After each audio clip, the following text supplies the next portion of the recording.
Next to come across the line, Dongfeng race team. I mean, try and paint a picture for us here. Charles Caudrelier, the skipper, he will know what this means on the scoreboard. Oh, absolutely. I mean,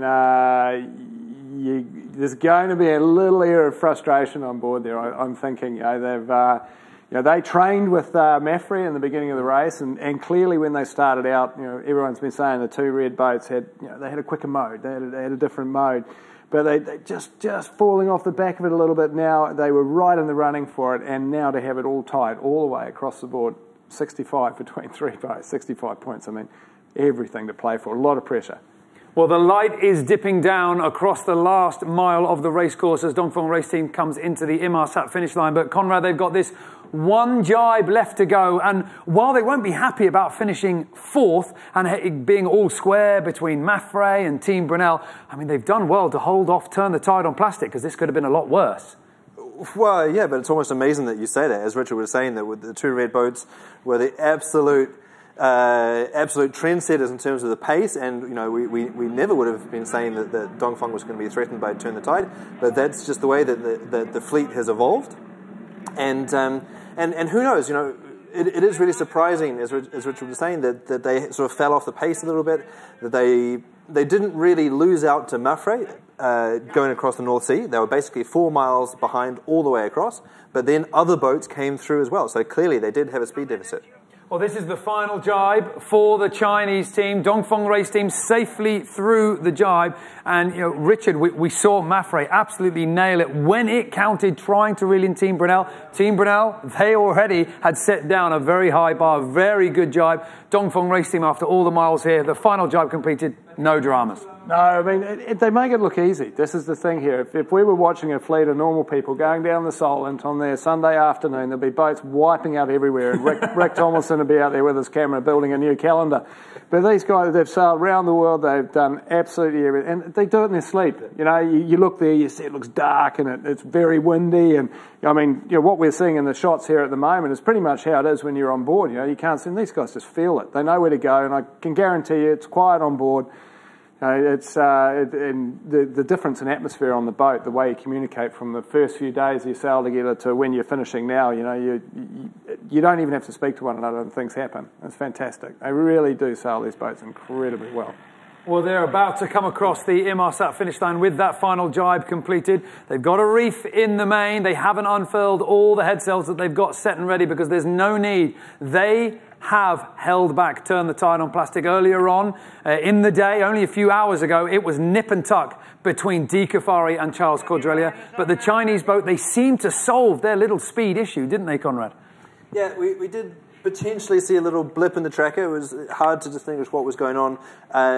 Last time that we did have the helicopter up, they were struggling. They did actually get overhauled by Turn the Tide on plastic while we were watching them on the camera, and so they had on the helicopter they had the same setup, and they were just going a little bit slower. So maybe they did a back down. We can't really tell, but clearly they've solved their speed issue. They've pulled out pretty comfortable lead now. They're across the line, but no danger from Turn the Tide on plastic. But it really, really hurt them all the way across the North Sea. This is not where they wanted to be finishing, and as you can see, a few back slaps, a few handshakes, but no massive celebration. No massive celebration, but realisation that this situation could have been a lot worse. If they hadn't been able to dig deep, make the tough decisions to solve their speed issue, they might have lost out to Turn the Tide on plastic, and now we could be talking about a very different situation where Team Brunel and Maffrey would have the edge on points. Charles Caudrelier and Dongfeng race team, they've suffered a blow, but they've kind of stopped the bleeding. Yeah, they have. I'm just going to talk a little bit about the pressure of this race. So it's midnight now. These guys have been awake for days, non-stop. They're going to tie this boat up about 2 o'clock in the morning, climb into a bed, pull out of bed tomorrow morning with salt encrusted. Well, not that salty. The water's not that salty down there, but they'll be very tired. They've got to get out of bed the next day and do the import race. 3 days later, they've got to go and climb into the final leg and be at full pace. So this will be a quiet stopover for the crews. They'll be trying to recover, get themselves on their feet so they can take the mental pressure of stepping up and getting ready to go again. And amongst all this, everyone wants a piece of you. They want you to come to dinner. They want you to come and talk about how fantastic their partnerships are, their sponsors are.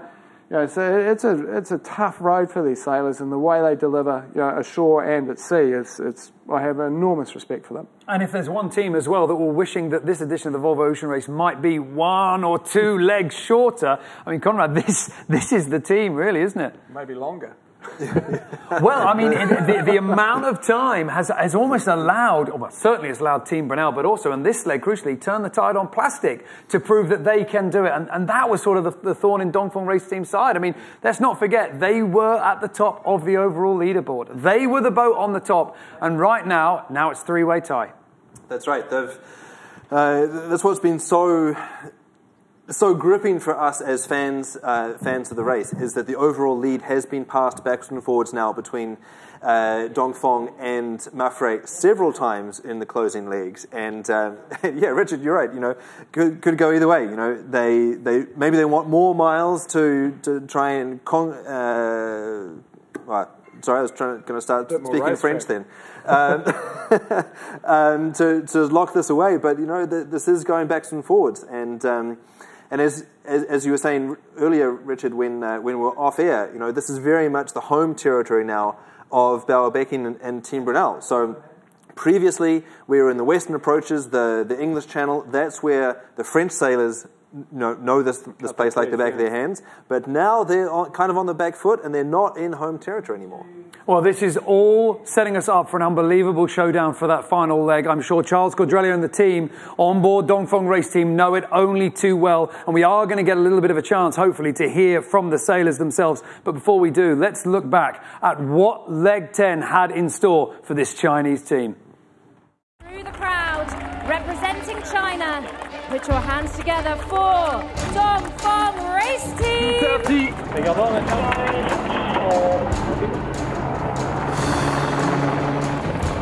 And tacking. Very good start. We are quite good, and we went in the shadow of 3 boats. We have to do with that, and to do our best to take the lead back before the end of the bay, because after that it will be quite steady starboard up to fastnet.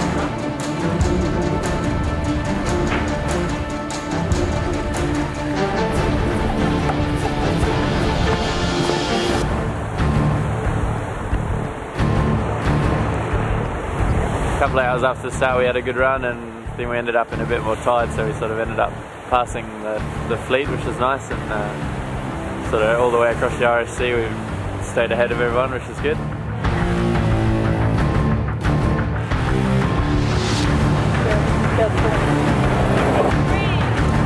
Nice pressure here. I don't know if we were lucky, but we are completely stuck in light spots against the current, so not easy.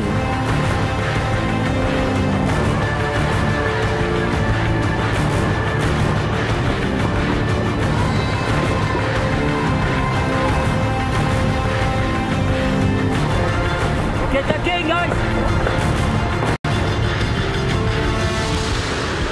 We are with Axo and Mapfrey.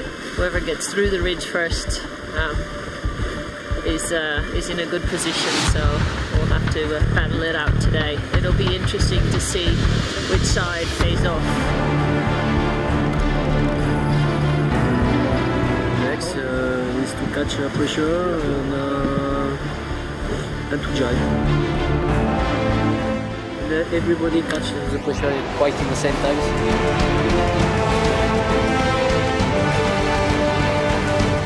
It will be downwind quite windy, up to 30 knots.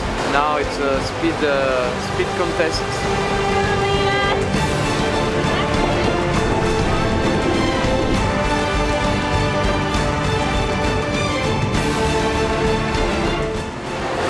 Just a lot of water. Yeah, peeling in 27 knots is never easy. Cooning along, all good.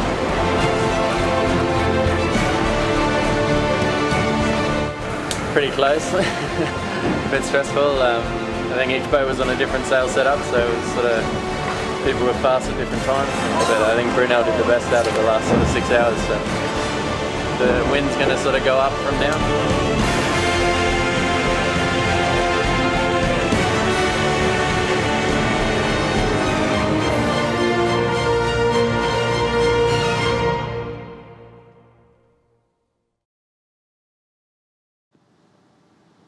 Dongfeng race team take 4th in leg 10, and now we can hear from the sailors on board. We have got skipper Charles Caudrelier, and we're watching through the stern cam. He's on the right-hand side on the wheel at the moment.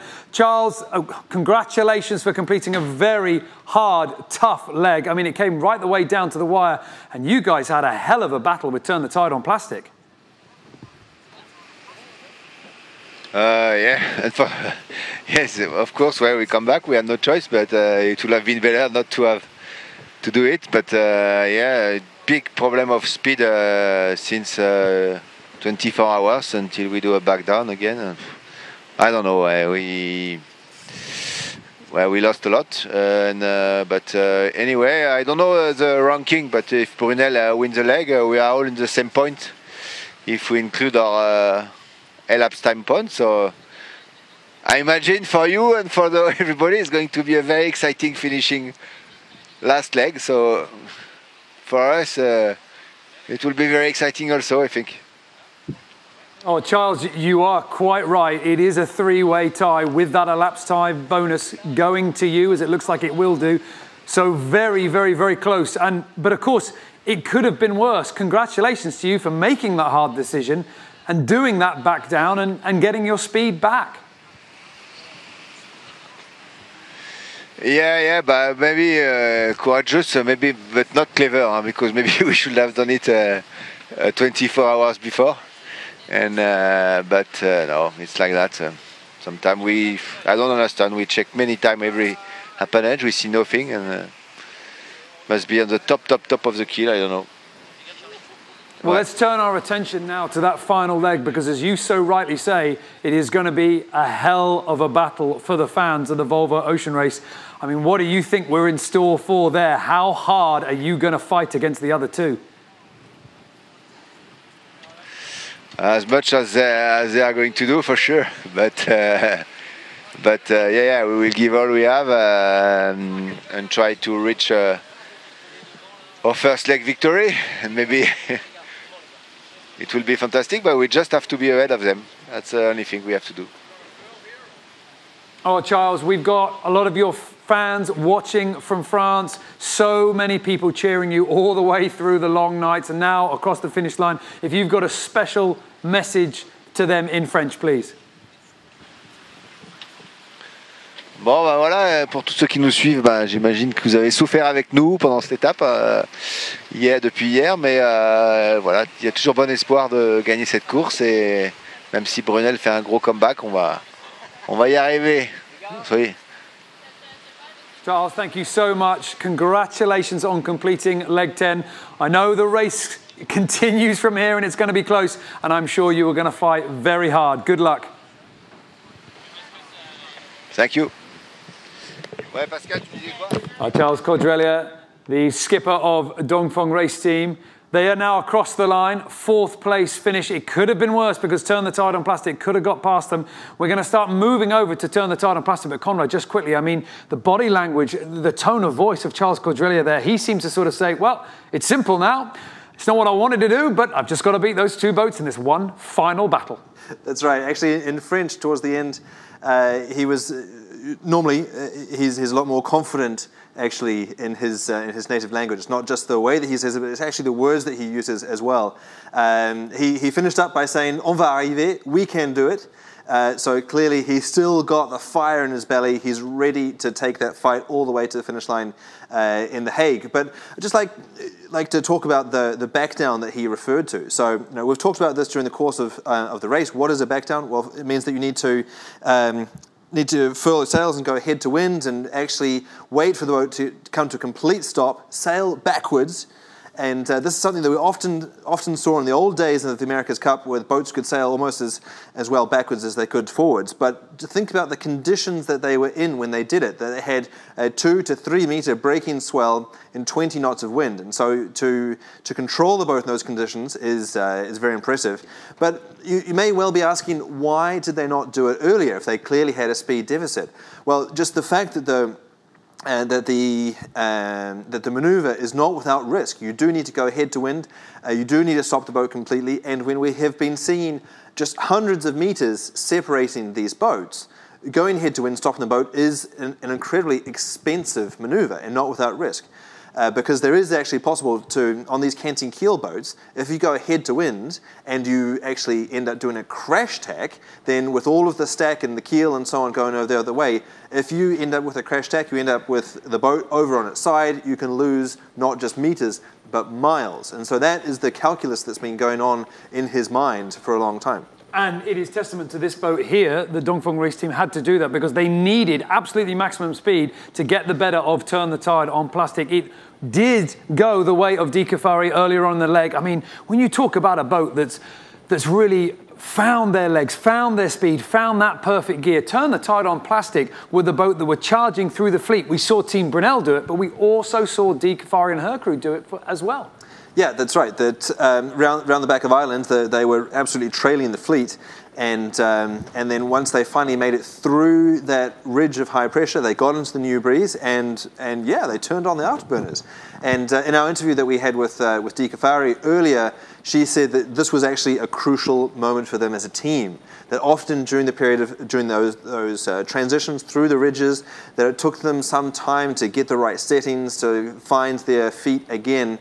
But here, now, having almost completed the entirety of the Volvo Ocean Race, they've got their playbook down. They know this boat now like the back of their hand. They know this boat almost as well as their competitors did at the start of the race. And that's what the challenge is of a new boat coming in and going up against the veterans. It takes time to figure their settings out. Now they've done it. They're going as fast now as the other guys were at the start of the race. Well, they've got one more jibe to go as we can take a look at the 3D tracker. We know that they're coming up to the lines of the other boat. We've got all the crew up on deck, and everyone certainly looks like they're in position for the jibes. A lot of hands out, a lot of crew members ready on the pedestals. Yeah, that's right. It looks like they're going to be rolling into that jibe shortly. And I'd just like to highlight the safety equipment that we can see on board the boat. You know, those it kind of looks like we were watching a Daft Punk movie with all of the sort of dark bits and then the flashing lights and so on. Those are the reflective panels, and we can see them gesticulating wildly as they start furling.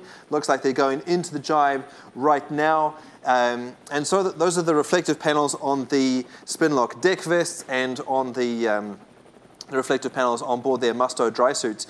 So all of the yellow clothes, well, actually this team normally wears yellow, but it looks like there are plenty of dry suits up on deck as well. And so, as Richard was saying earlier, he's left the studio now. He's gone to go pack his bags because he's part of the Volvo Ocean Racing leadership team and is heading off to Gothenburg to make sure that things keep on running smoothly. So sadly, we won't be hearing more from him. But just look at how well those reflective panels stand out. And if you can imagine somebody being in the water, then just those tiny square centimeters of reflective material can be absolute lifesavers. So while it might be a little bit peculiar to be seeing all of that lit up now by the boat, reflected back up to the helicopter, they're absolutely crucial and lifesavers. Well, they've stood them in good stead all the way around the world, then over the top of the United Kingdom. Now there's just one leg to go because leg 10 is about to come to a finish for Turn the Tide on plastic. It will be a 5th place for Xabi and her crew. It was almost a 4th, but they just lost out in the closing few hours with Dongfeng race team. Now, Turn the Tide on plastic with all the crew up on deck have completed their last jibe. They've set the boat up for some easy sailing. Yes, they've got the full main, but it looked by my eye, they only had the J1 up. No other furling headsails there, so the jibe, a little bit easier, just able to flop from one side to the other side. Conserving a little bit of energy maybe because, I mean, all we have been talking about here is what leg 10 is going to do to leg 11. And as Xabi and her crew comes across the finish line, they will be well aware that they have narrowed the gap between them and Hung Kai Scallywag. This is another boat that will be thinking very seriously about what they can do on this final leg because they could start moving themselves up. They're pleased, very happy with their performance, very pleased to see all those miles on leg 10 behind them. They now know that there is one more leg remaining in the Volvo Ocean Race and crucially only a few points between them and 6th place on the overall leaderboard. That's right. You know, we've been caught up in this battle talking about the points, about the top 3 boats going into the next one completely tied up. But let's just talk about the fact that Hung Kai Scallywag in terms of the overall points, and we're getting up the incredible potential points calculator as well. But it's very, very tight between these two boats now. Well, with Turn the Tide on Plastic finishing as they are at the moment in 5th place, Team Hung Kai Scallywag. I mean, at this point, we know that they're going to be finishing in 7th place. They fell off the groove in the first stages, lost out with the wind and the tide, never really fully recovered from that. So Team Hung Kai Scallywag will finish in 7th. That will mean that Turn the Tide on Plastic will go into that final leg 29 points to Team Hung Kai Scallywag on 30. So it is going to be very close between those two boats. But crucially, Debrief will have to get a boat in between the two of them or win the leg. Yeah, that's right. That's right. Because if they just beat them by 1, then it will be it'll be all tied at the bottom between Hung Kai Scallywag and Turn the Tide on Plastic. So you're exactly right. They need to do exactly the same as they've done here. They've put Vestas between them and Scallywag, and that allows them to get that delta of points, that difference that could put them over the top and bring them up off the bottom of the leaderboard. Well, it's going to be incredibly close in that final leg, but leg 10, certainly for Turn the Tide on Plastic, was the leg where we really started to see the full potential of this team. They had the speed edge over the other boats at time. They come across the finish line in 5th place, and Debrief rightly proud of what this crew has achieved. Representing the United Nations, put your hands together for Turn the Tide on Plastic.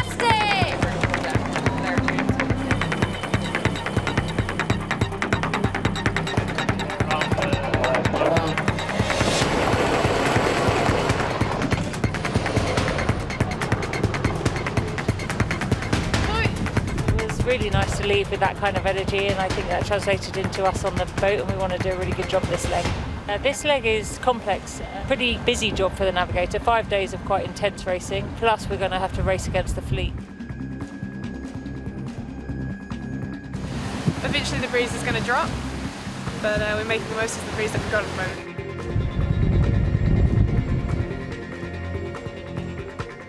We passed Fastnet like 2 hours ago.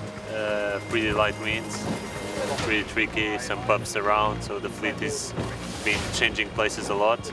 But it's all very close, so it's pretty nice, and every puff makes a difference, so we're trying to squeeze as much from it as we can. We had a bit of a better lift on the inside of us up the coast, but we're just behind them now. It's close racing. Yeah, we're all just trying to eke away and gain a few miles before we get across this ridge into some downwind sailing. The fastest way was to go as west as possible and to get the southerly, southwest winds first. Every boat took the same decision, so every boat is very close. Yeah, it's really, it's nice to be up with the guys in front, relatively flattish water, but yeah, it's good sailing. We're going to make the most of these last 2 legs, because this might be the last time that we will sail with each other again, so. But it's been awesome. They're family now. We hope that Dongfeng gets stuck in a wind hole and we sail off and leave him behind. Vestas never find boat speed to catch us up, and we get hot on the heels of AXO and battle it out to the line, and we come out ahead. That's in my little rose-tinted garden of what I see the future being, but we will have to wait and see what the next 10 hours brings, and the reality may hit hard.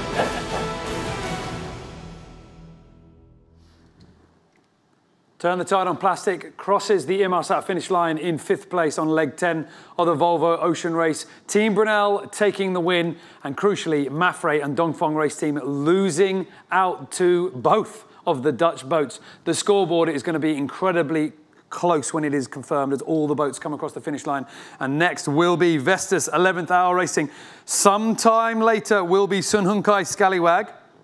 It will be a couple of hours between Mark Towell and Charlie Enright's boat and David Witt. Unfortunately, Hung Kai Scallywag were not able to hold on to the pace of the other boats. I mean, hearing the words coming off Hung Kai Scallywag from the start, they talked about just this one moment. They bared away slightly too much. It was light winds. They lost out on the tide. Suddenly that grew. Vestas 11th Hour Racing, they were also pretty much punished on those long drags over the top. They were able to hold on to the group, but they just failed to make a dent back up into those high numbers right on those final few miles. They certainly escaped and were the Bristol Channel were in the mix in South Island and then going around the top.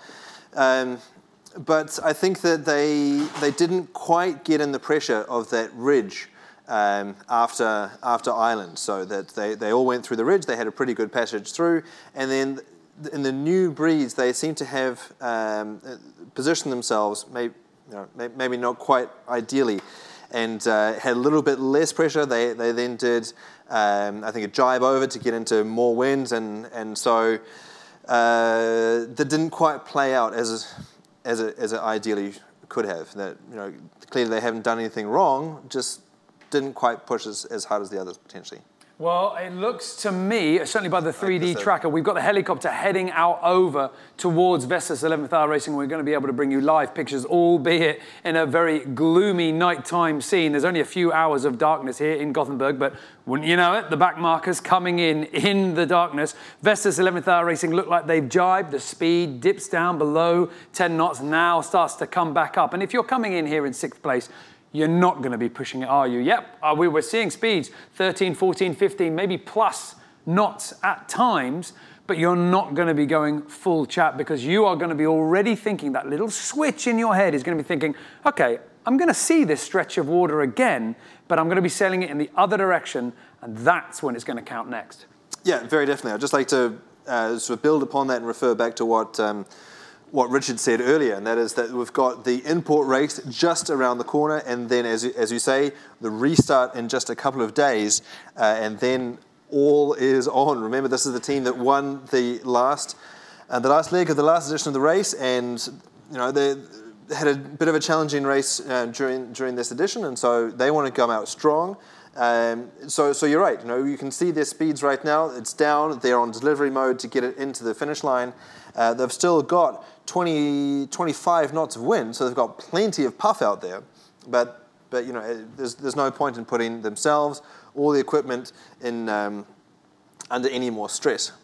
Well, the bigger moments, as we say, they are going to come. It is going to be about that next leg. But I mean, it's remarkable, isn't it, when you think about 45,000 miles, 11 legs, 9 months of racing. But there will be one moment that people are going to talk about for years to come. And that is this moment. I mean, we can try and take a little bit of a look back at it now. Team Brunel, with Mafre ahead of them, earlier on today, they pulled back in the Spanish boat. It was relentless, flat out, high speed reaching in very tough conditions. This pass, this overtake, this is what has shaken up everything. Yeah, it was pretty cool. We've got the J2, the J3, 2 reefs in the main on both boats. And actually, if you remember in our interview with Bauer Becking just after they crossed the finish line, they said that there were 40 knots, gusting 40 knots during this moment. And you can see it is horrendous. It's super, super gnarly out there. That very, very short sea state, no surfing, basically 80 degrees to the wind. So you're fully powered up, fully heeled, but a really uncomfortable angle because the boat is fast, but you're still going into the waves. So jumping up and down all over the place. And incredible, I mean really incredible when we think about these two boats being identical in terms of equipment, in terms of design. It's just the setup and how you use them. Incredible that Team Brunel were able to do this in such a short, comparatively short space of time. This wasn't splitting 100 miles and finding a different weather system. This was saying, no, you've got the same wave, the same breeze that I have. I'm just going to outsail you. Yeah, that was remarkable. And actually, we also got a little bit of interesting perspective there from Bauer in that last interview, where he said that they had relatively new sails, and so it all comes down to the way that you put together the overall strategy of the race. That we had a few raised eyebrows earlier in the race because we saw that they put their second mainsail on in Hong Kong. And so that, for us, was really surprising because it meant that they've been all the way through the Southern Ocean already with their second mainsail, whereas Mafre and Dongfeng put their new suit of sails on in Itajai, having, as this man Bauerbecken said, fresh fruit goes fast. Clearly, they saved a couple of sails right for the end to have really clean sails, and that has clearly helped them with their upwind, uprange work with lots of wind, and which was, we've seen, they've been consistently fast in those conditions. Now they've got fresh sails to do it. Maybe that is what helped them in this period. And I'm wondering what the psychological impact must be here for Mafre if they get into a situation on leg 11 where yet again, Team Brunel are just behind and they think, hang on, I've got some scary deja vu here. That could well be the case. That could well be the case. It's just amazing. Going into the next leg, this is going to be nuts. And you would be completely forgiven for thinking that Team Brunel were never going to be able to do what they have just done by winning this leg, by finding that performance that was eluding them in the earlier stages of this edition of the Volvo Ocean Race. They have squared it all tied. There's still big battles going on up and down the scoreboard. This is going to be Vestas 11th Hour Racing crossing the finish line now in 6th place. Now, where this is going to put them in the overall rankings, when they cross the line, when teams from Hung Kai Scallywag cross down with them as well, and we get all the points confirmed, we know that Vestas 11th Hour Racing are going to be in 5th place on 38 points. And sadly for them, not really close enough to a boat in front that they can overhaul them, and not really close enough to a boat behind that they can lose. So just go for glory. It's all about writing your name into the history books. That's exactly right. They've got limited opportunities on the overall, but now we can see the boat is going 12, 13, 14 knots at times, and 20, 25 knots of wind. So, as we've said, taking it easy, but it's only so they can go even harder in the next one. It was a big point of pride in the last edition of the race that Elva Medica won the last leg. That was. Elva Medica last time was kind of like the turn the tide, in the sense that it was a bunch of youngsters, bunch of novices, and the fact that they had grown, that they had evolved during the course of the race to up to the point that they could challenge for the win and finally get one on the last leg was a point of pride and really showed the evolution. Much in the same way that we've seen Turn the Tide on Plastic evolve during the course of this race, where they can now scythe their way through the fleet sometimes and challenge one of the race favourites, Dongfeng, in a pure speed match. I cannot wait. I literally cannot wait for leg 11 to start, because you've got boats like Vestas 11th Hour Racing that go, well, we are just going to go for it. We're going to be pushing people over the line. We're going to be going out for gaps too small to fit a boat into. We're going to be going absolutely hell for leather. You're going to have 3 teams thinking, well, every boat length is going to count.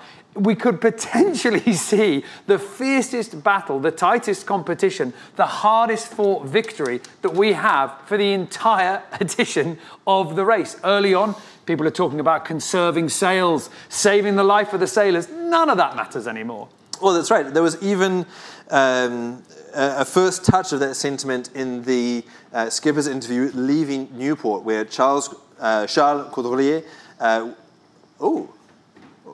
Well, this is quite interesting.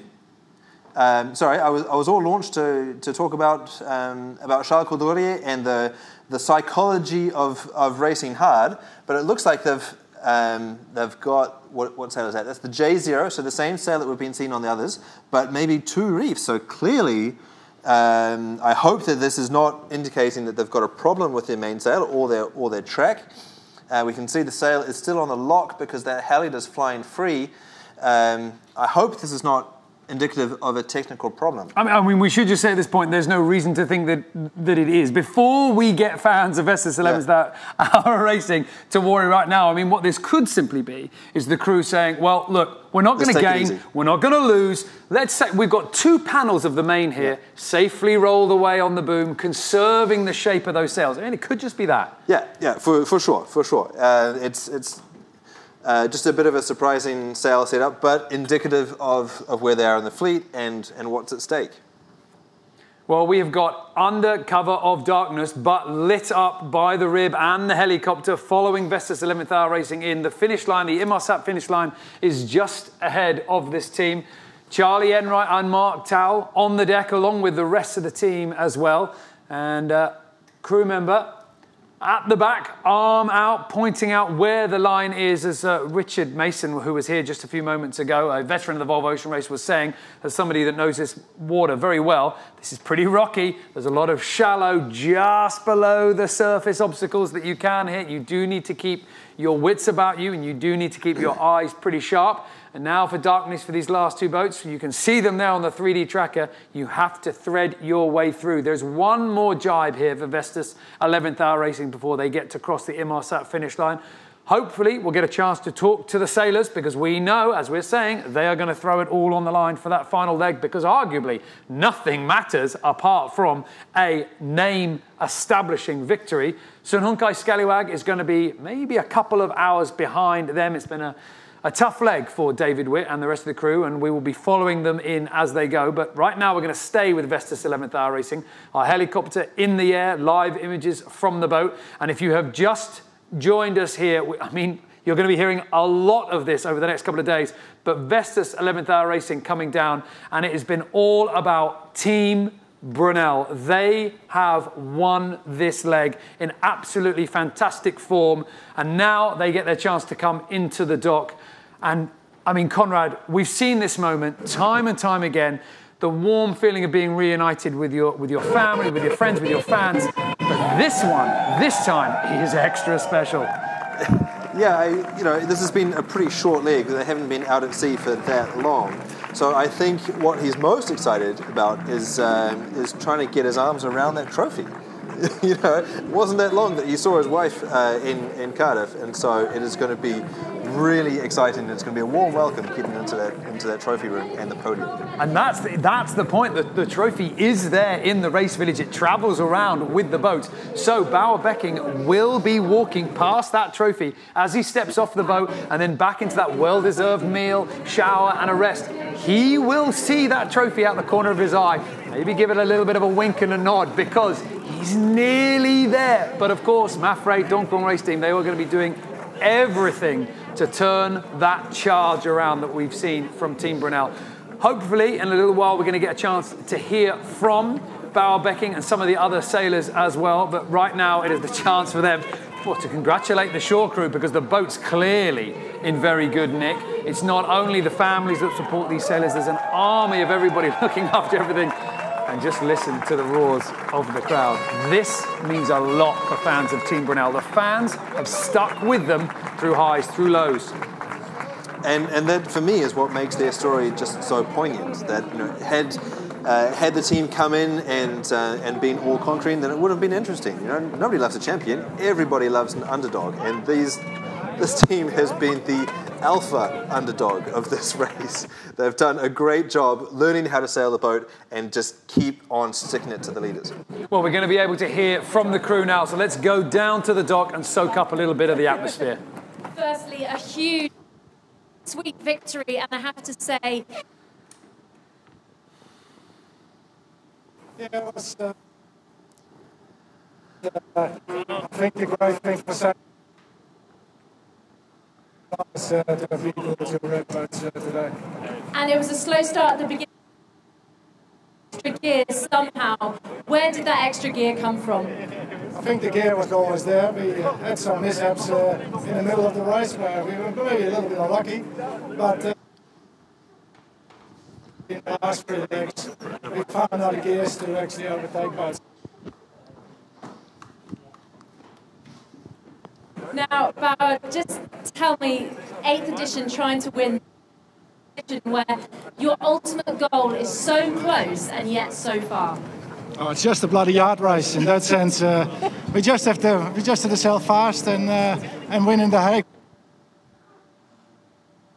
It works. Fine. Oh, you weren't working hard enough, Bauer. I had gloves on the whole way. Well, congratulations, and let's.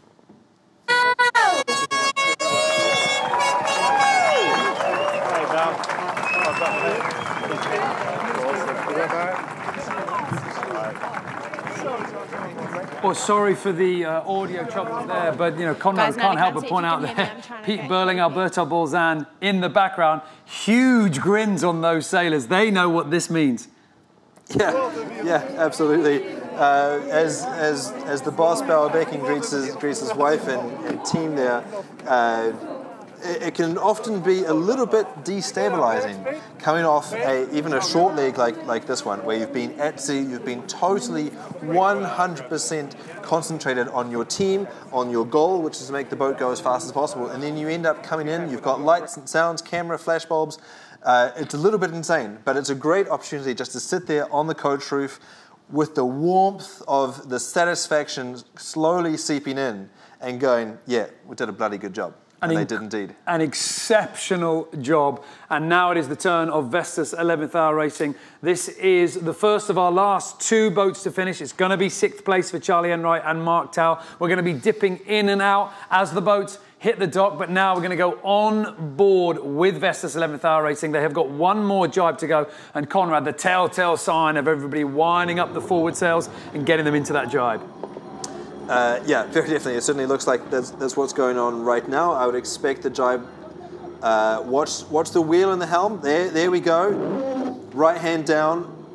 We've got the clue of the sail coming through. There we go. There goes the main with the 2 reefs in. Nice and easy. No pressure on the main given the fact that they've got 2 reefs. Sheeting in on the new side. We can see the speed starting to build back up. Backstays are on. You can see the crew member here winding on the backstays to secure the rig after the jibe.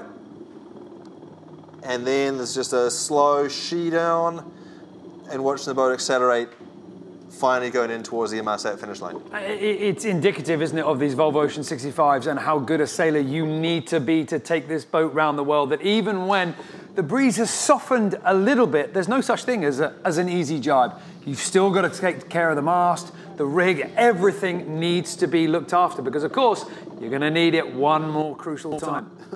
One more time, that's right. Yeah, it's interesting seeing the contrast there in the way that they did it. You know, obviously we know that they're not in the crucible of competition right now. They're not under threat. But actually, the jibes that we saw from Mafre and Brunel were very, very different because they were fully powered up. They had a little bit more wind. They had full main, and the boat was blazing through there. Also, they had the advantage of having more sea state. So that means that they could pick their jibe, pick the moment, do a big surf as we saw, and go for it. Whereas now they're in more sheltered water, and actually these boats are harder to sail when you do a slow jibe because the main goes wham from one side to the other rather than floating through on the apparent wind. Well, Vestas 11th Hour Racing, now with that jibe completed, as we're saying, there's nothing easy about turning these boats around, but as you pointed out, it's 2 reefs in the main, it's slightly different sail configuration than we've seen. I mean, you could almost draw a line through from the front to the back with those boats fighting for those last few places to the boats that have that little bit of breathing room. The boats at the front had every stitch of canvas up in the air, and as we get further and back, people are already thinking about conserving the equipment for the final push, saving a little bit of energy with the sailors as well. And now Vestas 11th Hour Racing, with all that hard work done over the top of Muckleflugger, over the top of the United Kingdom and through the North Sea, huge wind and waves. And now Vestas 11th Hour Racing are about to cross the Inmarsat finish line. 6th place for Charlie Enright and Mark Tao, but they will get to the shore knowing, well, that's our position secured. Yeah, they're not under threat now, but you can see that flashing light just underneath the boom. Potentially that should be the finish line, so that they should be across momentarily. And now it's just rest, retool, get ready for the next one. Well, Vestas coming across the line at the moment. Celebrations all round. We talk about the race. We talk about the boats winning and losing, the miles that matter, the performance that they're always crucial to improve on. But there is also the achievement. And this is a boat that, sadly hasn't been able to finish every leg of this Volvo Ocean race. They've had their ups, they've had their downs, they've stuck together. And like all the teams here, every mile sailed together, looking after each other and being able to go up against the elements and succeed is an achievement in itself. As we go on board with Vestas 11th Hour Racing, they have crossed that Inmarsat finish line in the darkness. On the dock, We do have the sailors starting to come in. They are getting themselves ready. We're going to be able to hear a little bit more from the sailors later on. When we get the chance, we're going to be bringing you those, plus some interviews, a little bit more with a couple more interviews.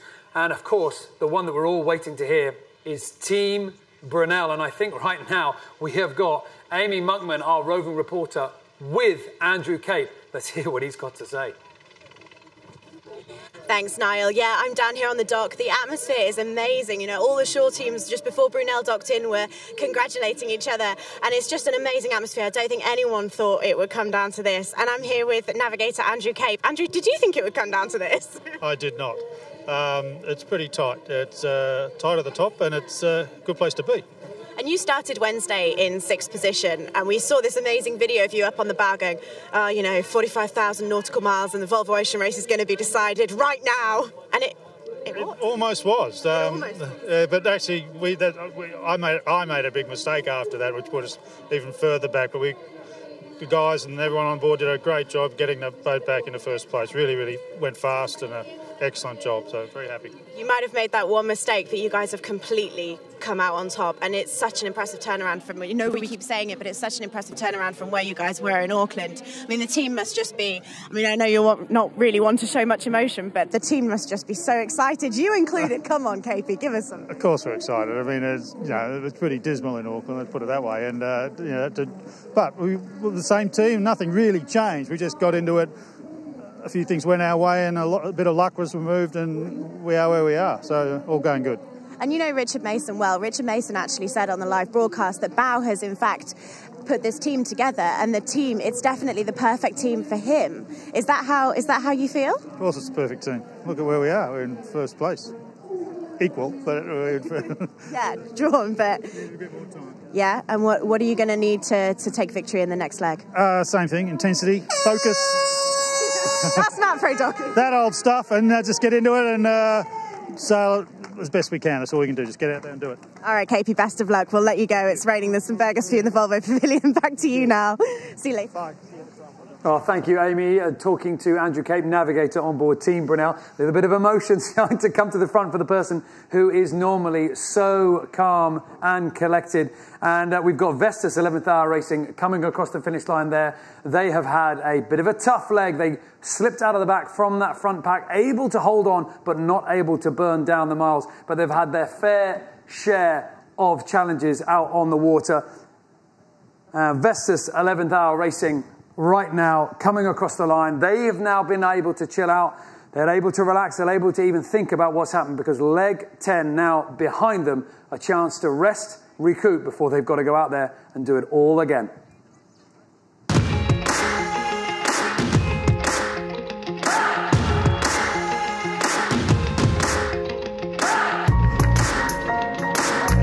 $35 to burn now. 3, 2, 1. Warm sunny day here, leaving Cardiff.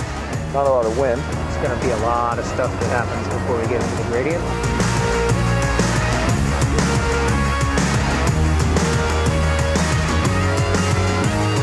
Here we are in the second to last leg of the Volvo. We're just getting close to the Fastnet Rock. We're towards the back of the fleet right now, but the whole fleet's quite compressed. We're going to be working our way around this corner here of Ireland and up the coast, and you know, Dongfeng's in the lead. They're only a few miles ahead of us. So it's going to be a busy, tricky afternoon.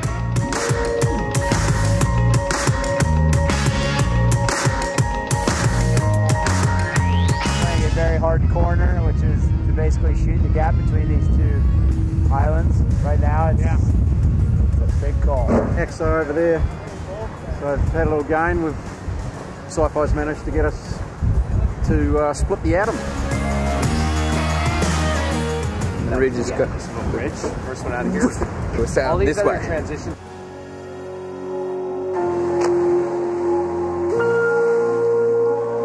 Better on these guys lately for show.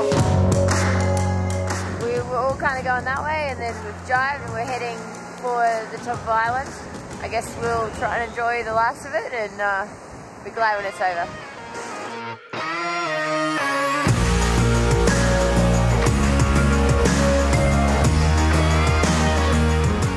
Another day off top of God knows where in the moon. It's windy. It's beautiful. We fancy ourselves strong in these conditions, and you know, we tend to have you know, good tactics at the end of legs. So you know, anything can happen here in the next 24 hours.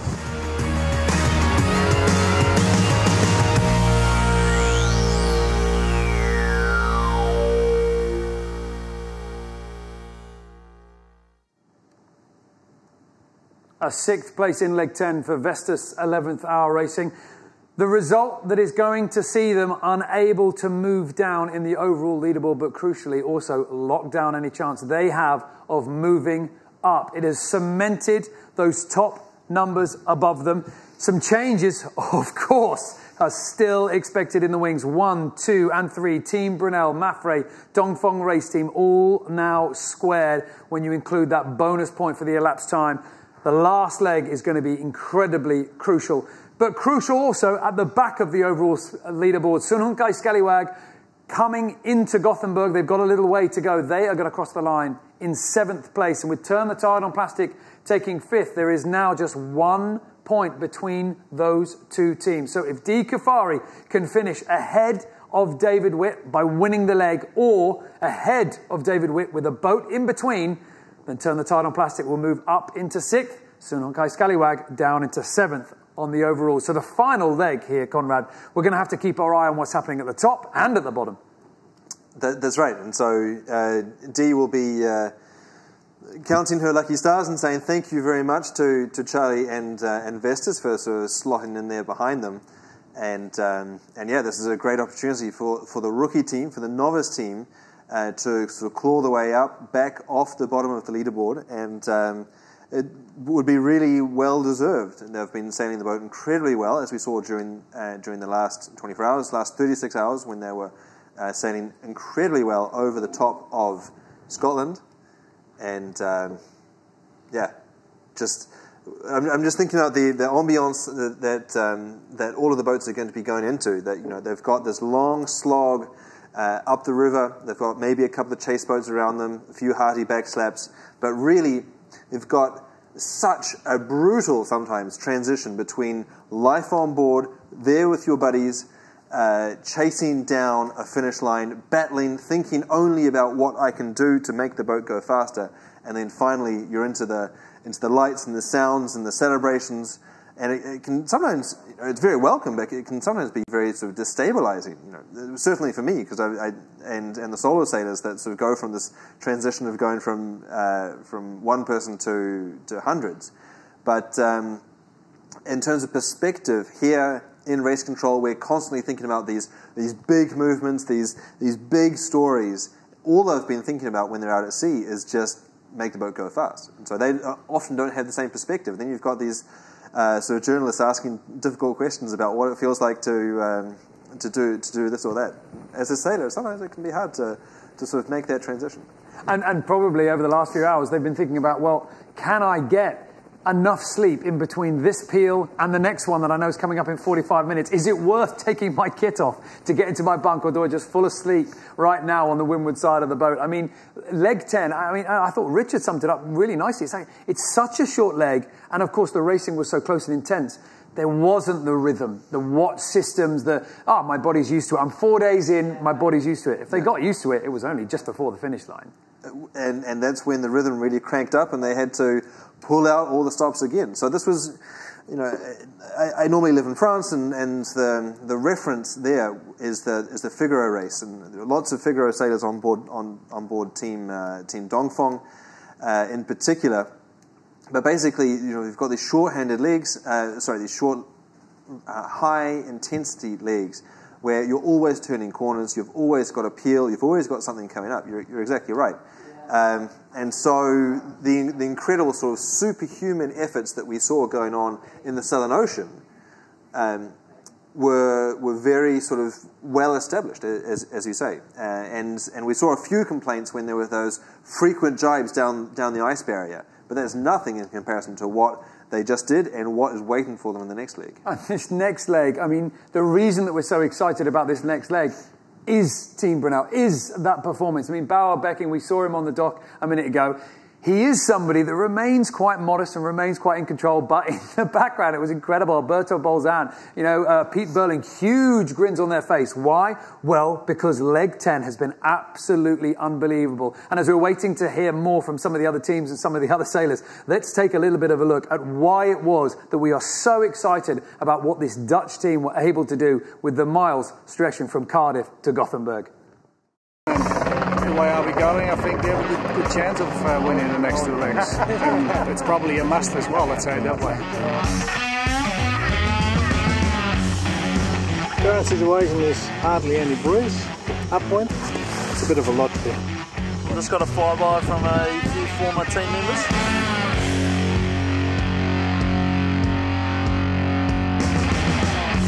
Just got passed by a flock of ducks to say something about boat speed.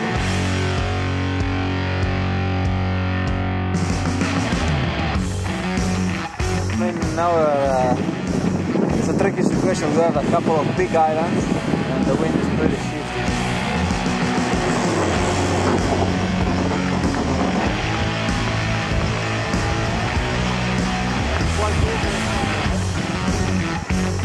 Back and breeze. Nice to be a bit closer to Manfrey and Action Oval. I think the good thing is we're all inside of each other. I expect that the decision will be fallen in the last part of the race. Northwest of Scotland off the Isle of Lewis, a bit of a puff now.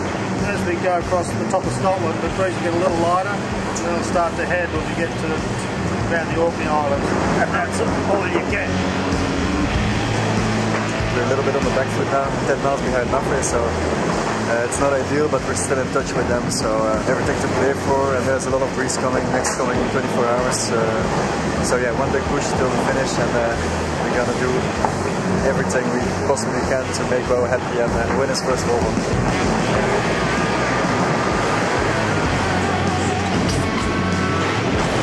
Wish me luck, Sam. It's a very difficult deal. Go for the job in 25 knots.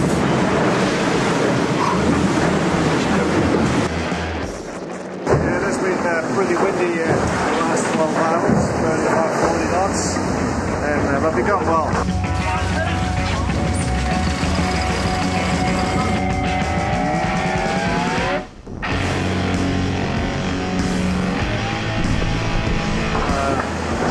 Actually just overtook Manfrey like an hour ago, so we're actually in the lead, which is a nice thing, but still a long way to go. Okay, we have to see how it all turns out.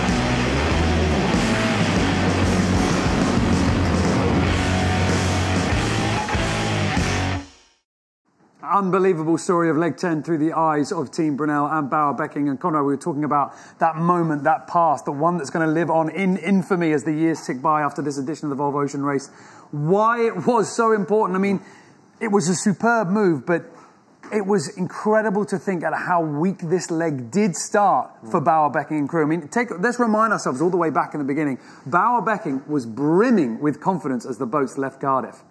It's a nice day. Good that the sun is shining, because it's nice for the public as well, so feeling good. What do you really think? Just kick these two asses off, bad language, the kick butts of these two red boats, and I think that's first mission accomplished. Well, that was simple, mission accomplished. That's what you needed to do, get the two red boats behind them. But that's not the way it started out. On the southern end of the Republic of Ireland, Pete Burling saw Manfrey go in front. Then we saw that difficult transition with a ridge of high pressure. And when we jibed onto the final starboard jibe on those strong downwind legs, Team Brunel were forced to look ahead and see Dongfeng race team. There was Vestas, there was Team Axonabel, and Bauer Becking knew he had a lot of work to do. But from there, Conrad, I mean, they absolutely charged forward. Yeah, they certainly did. They really found that extra pace, and absolutely astonishing what they're able to achieve. I still can't believe it. And in the last 24 hours, I, like you, all of the fans at home, have been absolutely glued to the tracker and desperately trying to understand how exactly they were able to uncork that extra pace that we've seen. But you know, hearing in the interviews Bauerbecken and Andrew Cape, they felt like they had this within them all the time, and yet they needed the confidence to be able to put all of that together, and clearly they were able to. They were able to, and the big question is, are they able to do it again? I mean, now, when we go into leg 11, even if they come off the start line and they're not in particularly good shape, we're not going to be able to rule out Team Brunel. So, let's have a little bit of fun here, and let's start being hypothetical. I mean, you talk about Team Brunel. Let's imagine here, and let us know what you guys think at home, because my mind is wild with the possibilities. We could have Team Brunel going out in front. We've got Dongfeng race team in second, Mafra in third. If one of those boats gets far enough out in front, could the other ones think, well, you know what, the leader's gone, but I'm going to hold on to my second place. I'm going to match race out the boat next to me.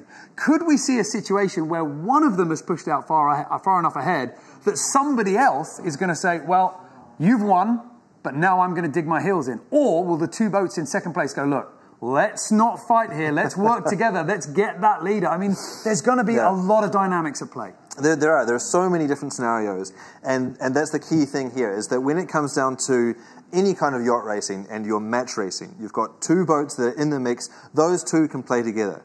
But now you've got that third place, and so you're exactly right. It could go either way. It could go either way. That's what's so exciting about what is coming up. But to answer your question, no, I don't think so. I think that if one boat does manage to stretch out, then the other two are not going to play together too much. They're going to be going absolutely all out, all the way to The Hague. But let's just think a little bit about the race course. That they need to go down almost into the Baltic Sea, or down the Danish coast, and then back up all the way around the peninsula, and then into the North Sea again, and then into the English Channel almost, and to The Hague. And so they're always going to be turning corners. They're always going to be changing gears. I don't expect anybody to break away at all. That's my take on this. And there will be people out there, I'm sure there will be the conspiracy theorists among you that will be thinking that we scripted this. I would love to think that the organisation that we are a part of here has the power to engineer a showdown like this with these three boats coming in. There's not enough money in the world to pay off these guys. They are willing to bleed and suffer for their legacy in the race. Certainly Bauerbecken, who's on this crack, 8th or 9th edition of the race. There's no way that this could have happened any other way than organically. That this is sincerely everybody giving it their absolute last ounce of determination. Blood, sweat, and tears are going to be flowing profusely over the next week or so. This is absolutely amazing. It is totally unscripted. But I'd just like to add a little bit more pressure to the shoulders of Bauerbecken. Richard Mason, when he was in the studio with us earlier, was telling me that obviously Bauerbecken is Dutch, but he either does live or used to live in Denmark as well. And so he has got everything going his way. This team has been on the up and up. We've been talking about how Team Brunel is a hot stock to buy if you were going to invest in any team out in the fleet. But this is also his backyard. So when it comes down to all of the little details, where the eddies are, he's known it, he's seen it, he's sailed it, he's stress tested every single decision that they're going to be making over the 700 miles in the final leg. So we talk a lot about Vestas, Vestas, the company, feeding extra wind analysis tools before the start of the race, not during the race, to figure out what the local effects are going to be doing. But Brunel, he's been around the block so much, and this is his backyard. I would still put my dollars on him now. Well, and I tell you what, the race is going to continue. Leg 11 looks set to be absolutely incredible, and we're going to hope to bring you some reactions from the sailors now that, well, for most of the boats, Leg 10 is concluded. We're going to take a little bit of a break here in race control, but it's only going to be short because we're going to be back with words from the sailors, plus, of course, the boats still to reach the dock and still to cross the finish line.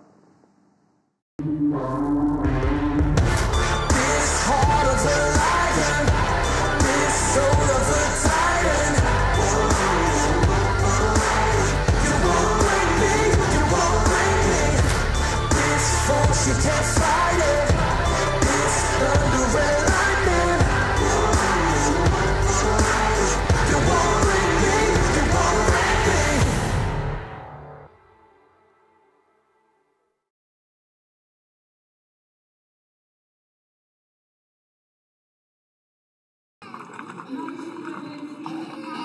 intense again. And now we'll just wait for those 4 minutes for media to get their all-important interviews, and then we'll be back. Oh, hang on, wait.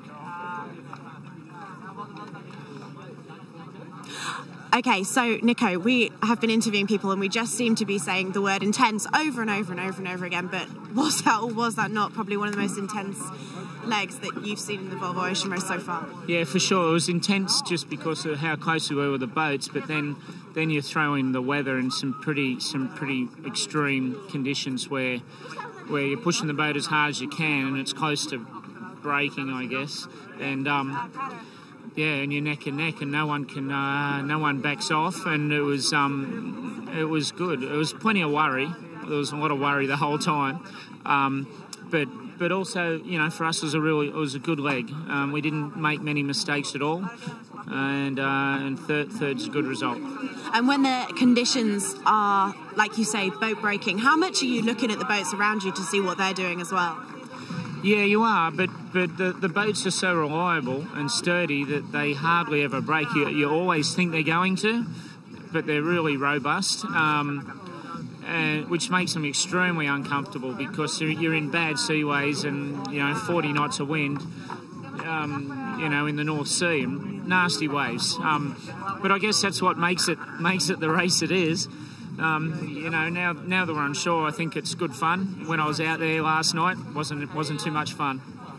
And you guys statistically can't make the podium, but you have absolutely put yourselves in the mix to mix things up a bit for everybody else. Isn't that the case? Yeah, I guess so, but, you know... The boat's moving, so I'm just going to come down here. Yeah, it is the case that we're in the mix to stir things up, but everyone has to understand we're going to race the last race to do the best we can. All right, we're going to have to go because we're in the way here. But, okay, let's go and see who else we've got down the dock. Come on, Shane, this way. Martine, have you got 2 seconds for an interview?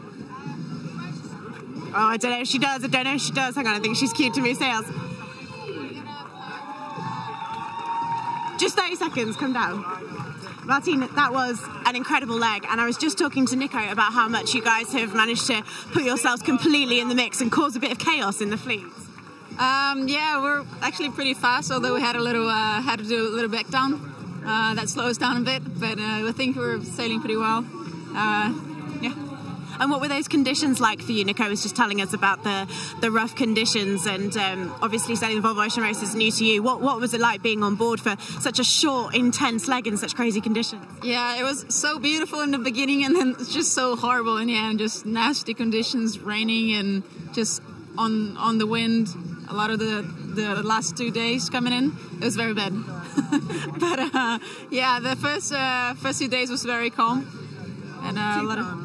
Yeah, but a lot of fleet. You could see the fleet basically the whole time around, but when it was raining.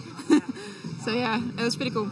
I heard the visibility issues were quite bad when you were out at sea as well. How much could you actually see your neighbouring teams? So pretty much all the time, but then the last 2 days I got very, very bad weather, like nasty, and then we couldn't see the other boats around.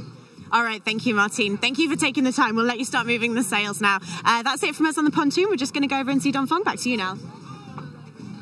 Amy Monkman, our roving reporter, down there on the dock to welcome in all the teams, and she's going to stay out there because we've got some more boats coming in. We're going to have Dongfeng race team. We've got Turn the Tide on plastic. We're going to try and get reactions from all the sailors. But, you know, Conrad, let's just remark on this. We've got Team Axel Nobel, and, you know, well, as Amy was saying there, they can't get to the podium. They can't go down. We've got Vestas 11th Hour Racing. That's 2 boats that are locked in their position on the overall scoreboard. 4th for Team Axel Nobel, 5th for Vestas 11th Hour Racing. You're going into that final leg. I mean, that does set your mentality there for, well, you know, this last leg, it's almost an individual race. Yeah, absolutely. They want to draw a line in the sand and go out with a... well, I was about to say go out with a bang. Let's not go out with a bang, thank you very much, Volvo Ocean Racing sailors, but certainly they want to get one last victory. Each team that you just cited has won a race so far. They won another one on the scoreboard. They want to go out feeling positive about how things have been going. This edition has been a little bit disappointing for both of them, but frankly, the overall is going to hinge on what those two boats do. And it's a very different situation to what this boat here, Dongfeng Race Team, finds themselves in. I mean, Charles Caudrelier, we can see him, the skipper, on the back at the moment in the black hat. I mean, body language-wise, nobody's smiling on board this boat. I mean, the chances are that they're already well aware of what's to come. They are now in this three-way tie, and it is going to come down to that final leg. So you've got two boats going. Well, in terms of the Volvo Ocean Race overall leaderboard, we know we've come fourth, we know we come fifth. It might not be the result we wanted, but we've got that. For Dongfeng Race Team, it could be a third, it could be a second, or they could walk away with the trophy. Yeah, it's going to be brutal. I think they are actually having a little bit of a chuckle there because they're trying to untie the lifeline. So we've got a bit of dyneema there that's sort of lashed up tight with getting a lot of tension on those aft lifelines. They cannot actually physically step ashore and have a chat with our cameraman here, and it'll be great listening to Amy try and Shanghai these guys. You know, she, just for a little bit of history, Amy used to work for this team in the last edition of the race, and so she obviously knows them very well. Well, we're going to get a little bit of a chance to talk to Charles Caudrelier, the skipper. He has not been able to untie the lifelines, but either way, the reporter is there, and Charles is coming round, so let's have a listen into this boat as they hit the dock. Okay, Charles. First of all, welcome to Gothenburg. Thank you. Must be a sight for sore eyes to see dry land again after that leg. Yeah, it was nice, a nice finishing, a bit complicated with the wind, but very nice. We arrived just before the night, and it's a really nice place to sail. So you were at the top of the leaderboard going into this leg. How hard were you pushing to stay there? As much as we can, but it was not enough. Mapfre and Brunel did a very good leg. We had some issue since 24 hours about speed. I don't know exactly why. But we managed to just save the point. So now I think we are 3 boats in the same point if we keep our elapsed time until the end. And so maybe the first time in the Volvo, that's amazing. And yet to win a race leg, but still very much in contention. Where has that consistency come from that none of the other teams have had? But I don't know. We sail well, but not enough for to win a leg. So maybe we don't take enough risk. Also, I don't know. But we will need to take on the next one, because I think on the next one we have no choice. We have to be ahead of the two boats, Brunel and Mapfre. Excellent fighting talk. We wish you all the best, and we hope you enjoy your stay here. Let's hear it one more time for Dongfeng Race Team.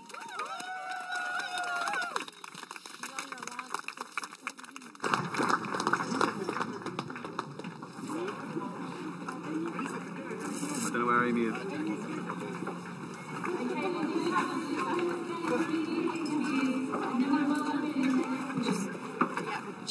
They're just untying.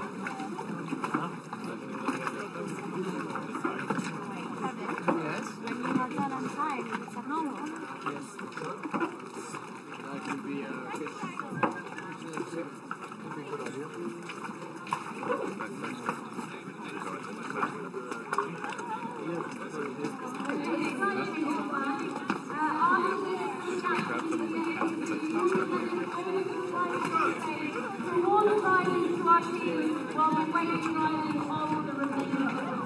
Well, we're just waiting a couple of moments before we get a chance to hear from some of the rest of the sailors. We can see the crew on board Dongfeng Race Team.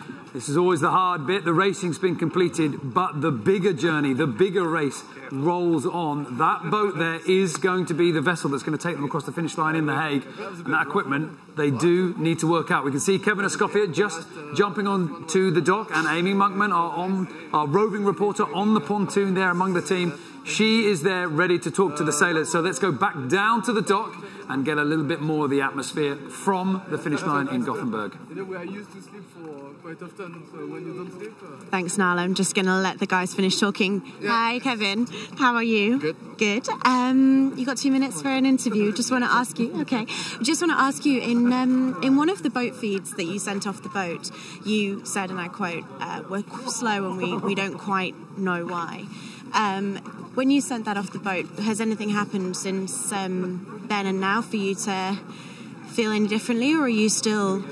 No. We are not used to that, I think, because we've shown on previous legs that we were quite fast most of the time, and we're not used to have 3 boats passing on us like that and not able to do anything. We've been, like usual, we've been looking for speed.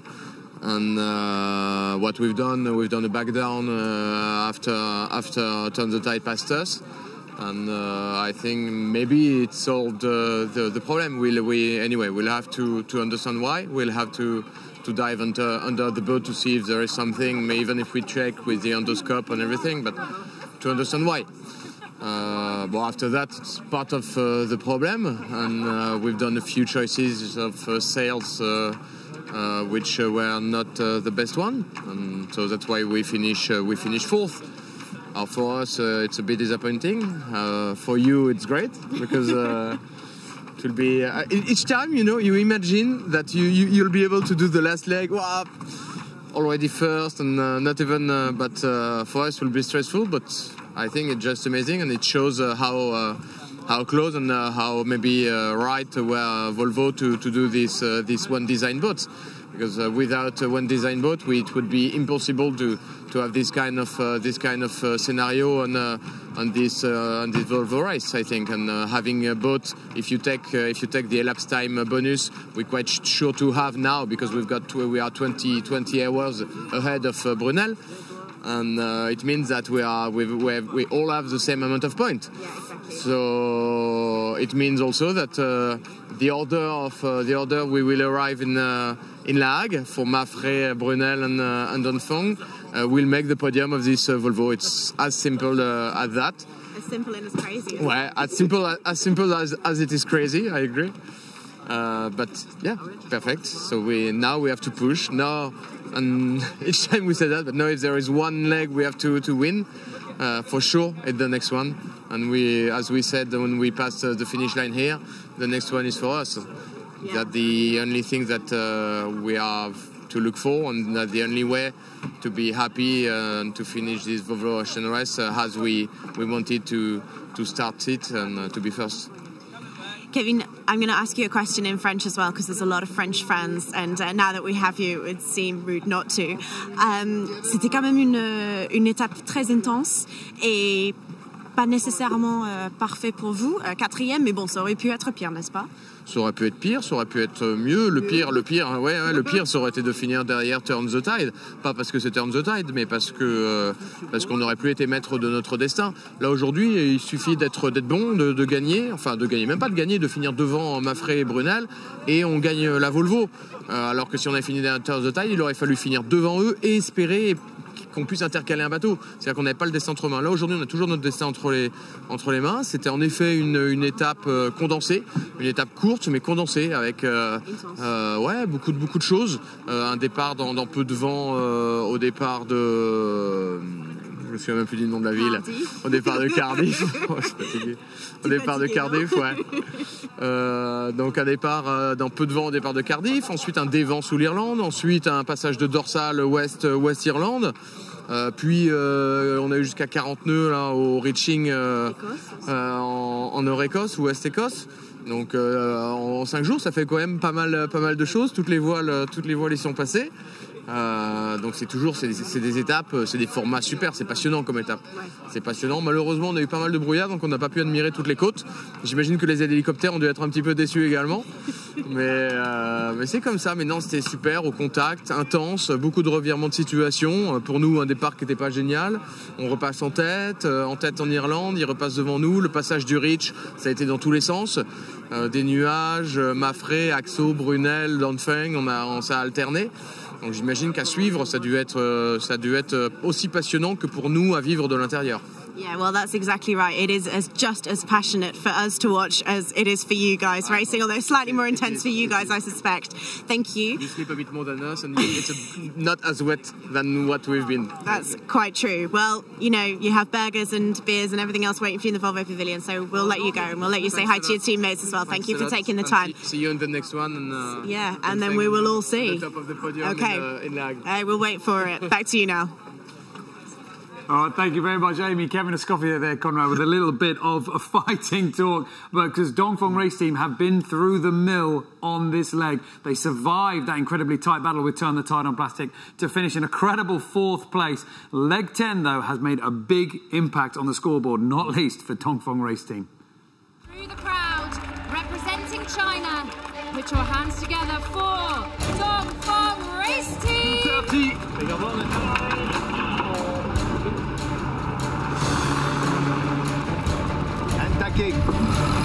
Very good start. We are quite good, and we went with the shadow of 3 boats. We have to do with that, and to do our best to take the lead back before the end of the bay, because after that it will be quite steady starboard up to Fastnet.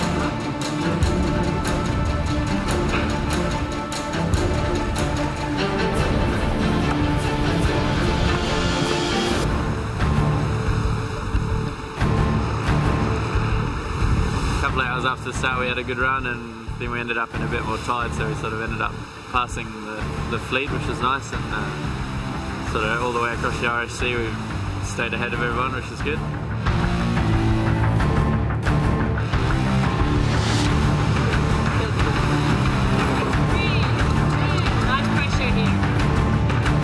I don't know if we were lucky, but we are completely stuck in light spot against the current, so it's not easy.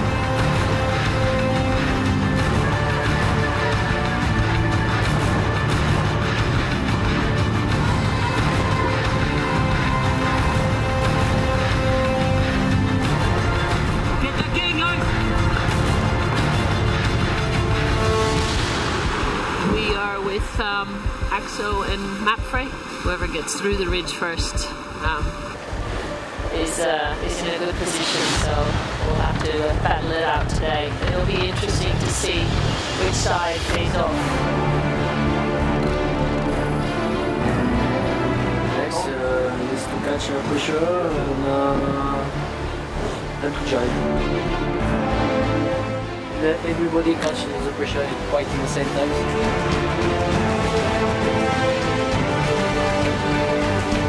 It will be downwind quite windy, up to 30 knots. Now it's a speed contest.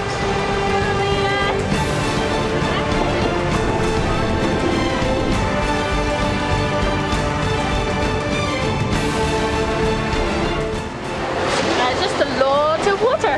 Yeah, feeling in 27 knots is never easy. Tuning along, all good.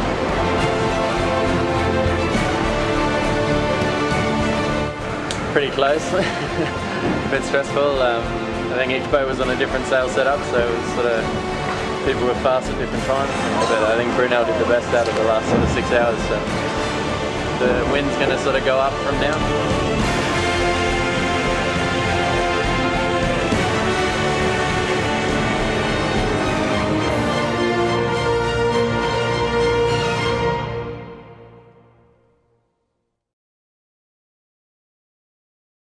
That was leg 10 through the eyes of Dongfeng race team. And we talk about it being crucial, and we talk about it having a big impact.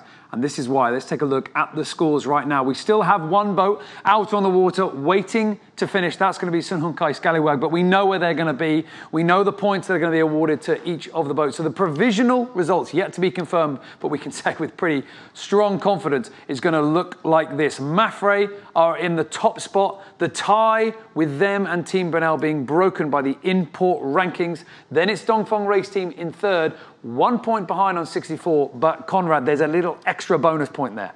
That's right. That's because waiting in the wings, there is another point waiting to drop into place here. So in reality, it is 65, 65, 65, because there is an extra bonus point that will be awarded to the team with the lowest overall elapsed time when we get to The Hague finally. Now, that is very clearly going to be Dongfeng Race Team, because they have about 20 hours lead overall onto Team Brunel. It used to be Team Mafre, but they lost days on the leg go to Itajai, so that popped them out of the rankings. So basically, it only comes into play if Dongfeng Race Team wins the next leg. Otherwise, it's totally irrelevant. Well, it's going to be absolutely unbelievable what happens out here on the water with those three teams drawn on points. But let's also just work our way down, because there's a couple more things very worthy to note. Team Axonabel, they are locked into 4th place. Can't go up, can't go down. So put it all out there, guys. Go for the win. Likewise, there was Vestas 11th Hour Racing, Charlie Enright, Mark Towell, co-skippers, 38 points. We know that they're not going to be able to move up. We know that they're not going to be able to move down. But then, of course, Turn the Tide on Plastic and Hung Kai Scallywag. It's got so close now between those two teams that Kafari can, if she wins the leg, move one higher, or if she finishes with a boat in between them. As they did this time now, that there was Vestas 11th Hour Racing tucked in behind Turn the Tide on Plastic and in front of Hung Kai Scallywag. That helped to create a bigger difference, and that's all that needs to happen for the next time for Turn the Tide on Plastic to rise up from the lower level of the leaderboard overall and bring them back into play. Well, this is the view inside the Volvo Ocean Race Pavilion in Gothenburg at the moment. This is where the crews come in after those miles, after the weather, after the wind and the rain. They come in here, they can get some refreshments, they can relax, friends and family, a little bit of a chance to sort of congratulate each other. And in amongst the mix, we do have Amy Monkman, our roving reporter, in there. She's just trying to find the elusive Mafre crew. Sadly, due to technical difficulties, we weren't able to bring you the docking in of the boat, but we do want to get some reactions from that boat, because, I mean, Conrad, in your opinion here, are we going to see a happy Xabi Fernandez because he's got it all to play for, or are we going to see a Xabi Fernandez that knows, well, Team Brunel, they've just got the better of me, and they might do it again? And they might do it again. Well, certainly he's not going to be any too proud about the fact that he got rolled out in the middle of the North Sea. You know, that hurts anybody, and certainly for such a notorious competitor as Xabi Fernandez, for sure. You know, he doesn't have gold medals and wins in this race. Well, not in the overall, but in the leagues for nothing. You know, that's going to sting for sure. Particularly because that incredible moment is going to live on. Well, famously or infamously,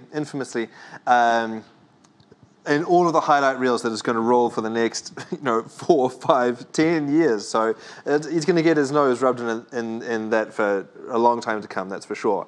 But nice to see the team obviously chowing down and having a great opportunity to get some fresh food, but still lots of smiles.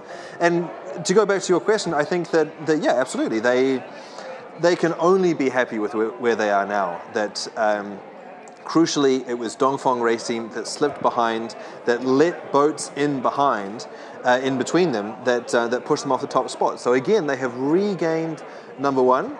They have never been so close. You know, they have been pushed out of contention in the last editions of the Volvo Ocean Race with Telefonica in 2011-2012. In the last edition with Team Mafre on the Volvo 65s, again they were out of contention by this time, and so here this is an absolute gift.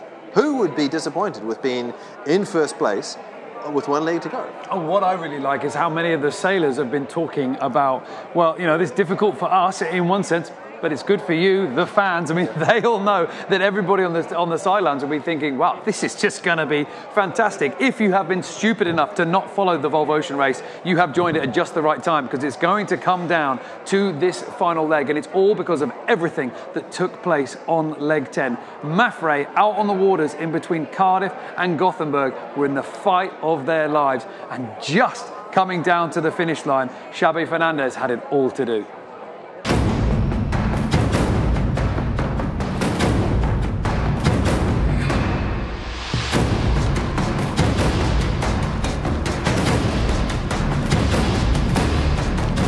Yeah, there's no wind and plenty of current. We've got the anchor built just in case. Hopefully there'll be a sea breeze come in. It's kind of what we're expecting. It's pretty warm. So yeah, we'll see what happens. 24 hours after the start, we're pretty much at the same spot we were on the start, all together again. We had a bit of stretch with Dongfeng during the night, did pretty good and got about 6-7 miles away from us, and everything still to the side. We got Dongfeng there, Brunel a little bit more ahead, but everybody is within. Everyone's going to be doing the same, so keep the coffee coming. Well, quite tricky night last night, very busy. Sailing upwind with between 12 and 16 knots with the J1. We did quite big gains with people which was close to us last night, so pretty happy where we are. Well, now we are in the best position that we can have, so now I think that we have to focus on our work, doing our best, and we have a lot of miles.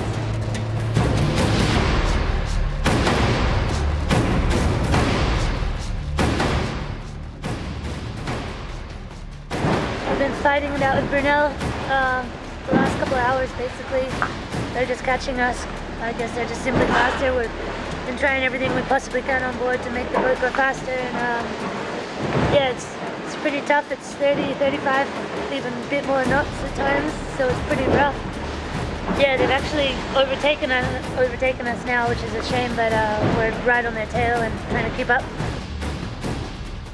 I think we all realize it's, it's the second last leg of the whole entire race, and there's no point sleeping. There's probably about 11 hours left of this leg to go, and yeah, there's no point. We might as well, we're all putting in everything we've got to the finish line, and it's not over till it's over.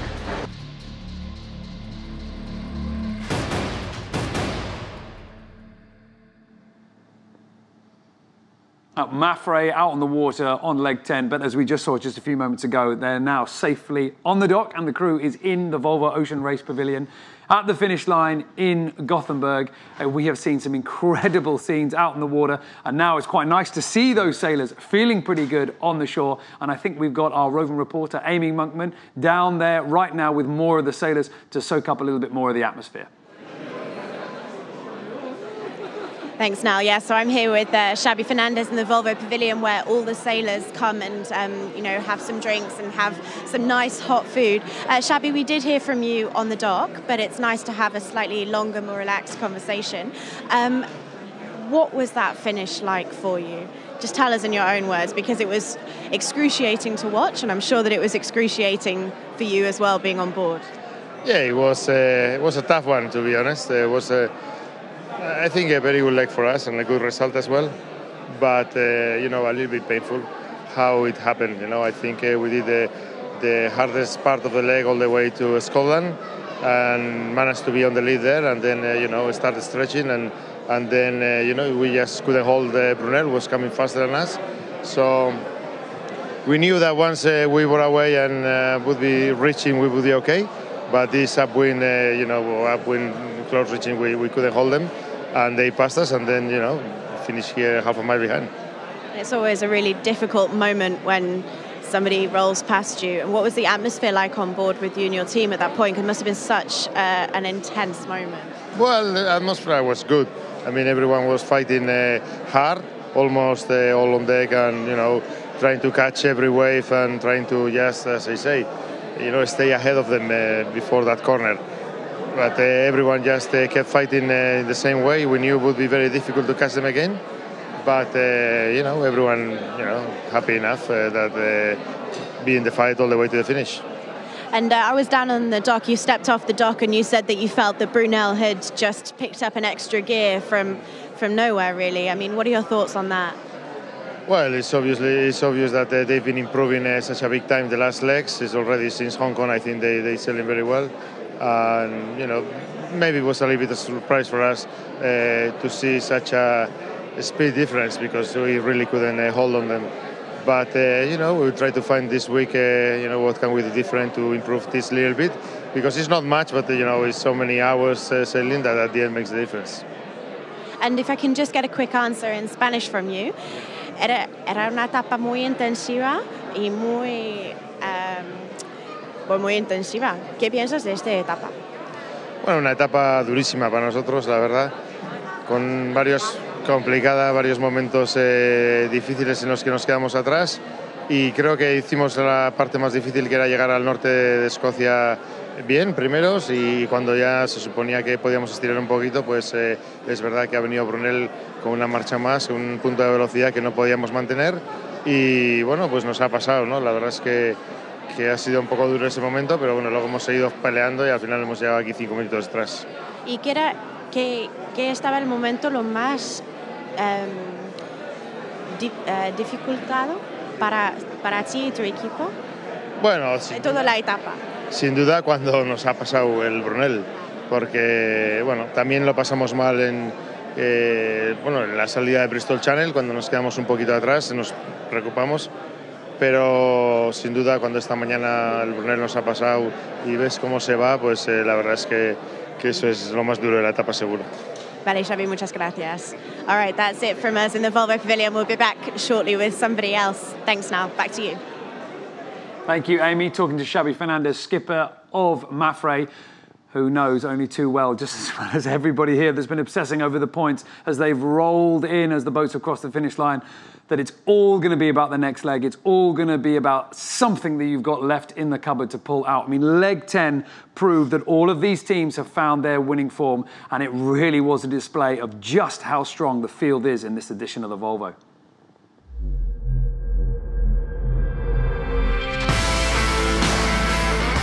The penultimate leg start, the sprint to Gothenburg, every point counts, an overall victory is on the line.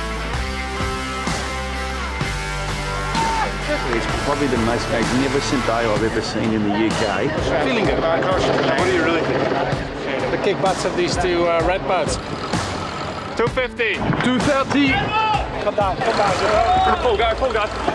Very good start. We are quite good, and we went in the shadow of 3 boats. We have to do with that, and to do our best to take the lead back before the end of the bay, because after that it will be quite steady starboard up to Fastnet. We've just dropped the anchor because we ran out of breeze and the tides turned against us, so set up camp for the night. Anchor's down, we're just waiting for the breeze to build or the tide to change direction.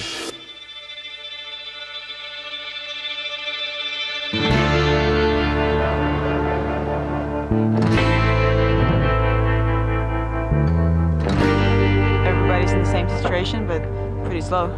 The weather meteorologist next to me has jibed at the right time, we're going to win. If she's jibed at the wrong time, we're going to come last for the 3rd leg in a row. So really it's just all on her shoulders. Bring it on. Bring it on, see? Scallywag, bring it on.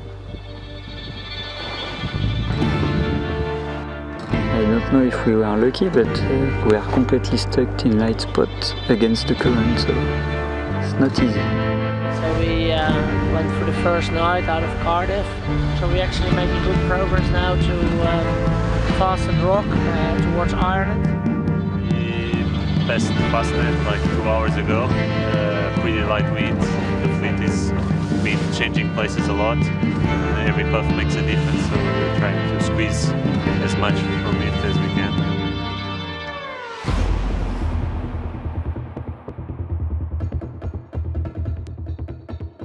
Well, quite tricky night last night, very busy, sailing upwind with between 12 and 16 knots with the J1. You know, we did quite big gains with people which was close to us last night, so pretty happy where we are. But well, now we are in the best position that we can have.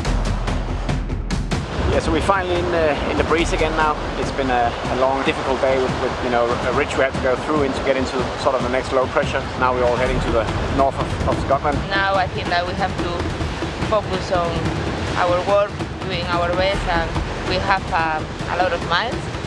It will be downwind quite windy, up to 30 knots. Now it's a speed contest. we have right now almost 30 knots and a few changes from massey 0 to fractional to G, a few rips in and out, and you know, now we're back on track with the J0 on full main, so hopefully we can keep the same combination and this heading for a while. It's always a bit more stressful when you got all the boats around you, but it's pretty fun. Right at this moment, we're getting overtaken. As a team, we've grown so much. We came together really late. but we've dedicated 10 months of our lives to kind of sail with each other, and it's been pretty awesome so far. We're going to make the most of these last 2 legs, because this might be the last time that we all sail with each other again. We fancy ourselves strong in these conditions, and you know, we tend to have you know, good tactics at the end of legs, so you know, anything can happen here in the next 24 hours. Yeah, it's been pretty windy the last 12 hours, 35, 40 knots, and but we've gone well.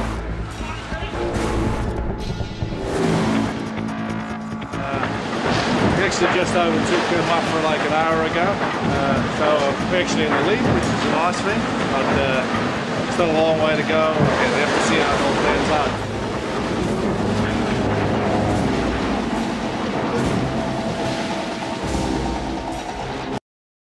Was.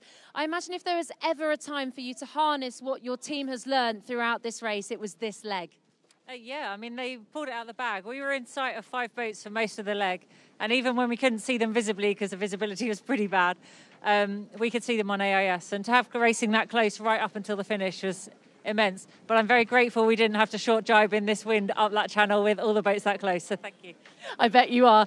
And you've been in podium positions throughout a few of the legs on this race, and again we saw you within a podium position this time round as well. How does that feel amongst this fleet in these conditions? You're still fighting. Oh no, definitely, and we're going to fight all the way to the end, and you know, it'd be even better if we got it on a finish line, but we were ahead of AXO and Dongfeng at times, and then they had the afterburners on at the end. We didn't quite get them and stay there. But we still got Vestas and Scallywag behind us. So the guys did a really good job. I'm very proud of them. We had all sorts of conditions, and we were on the boat speed, racing the fleet and being really competitive. So I'm very proud of my team. Very proud of your team, and I'm sure they're very proud of you, skippering them through. Let's hear it for Turn the Tide on Plastic! Woo!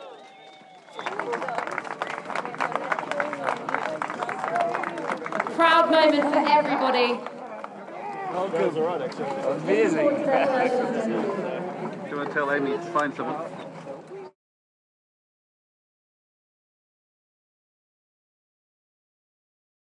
Done. Oh, I need to get back on. No, I'm good. Welcome. Thank you.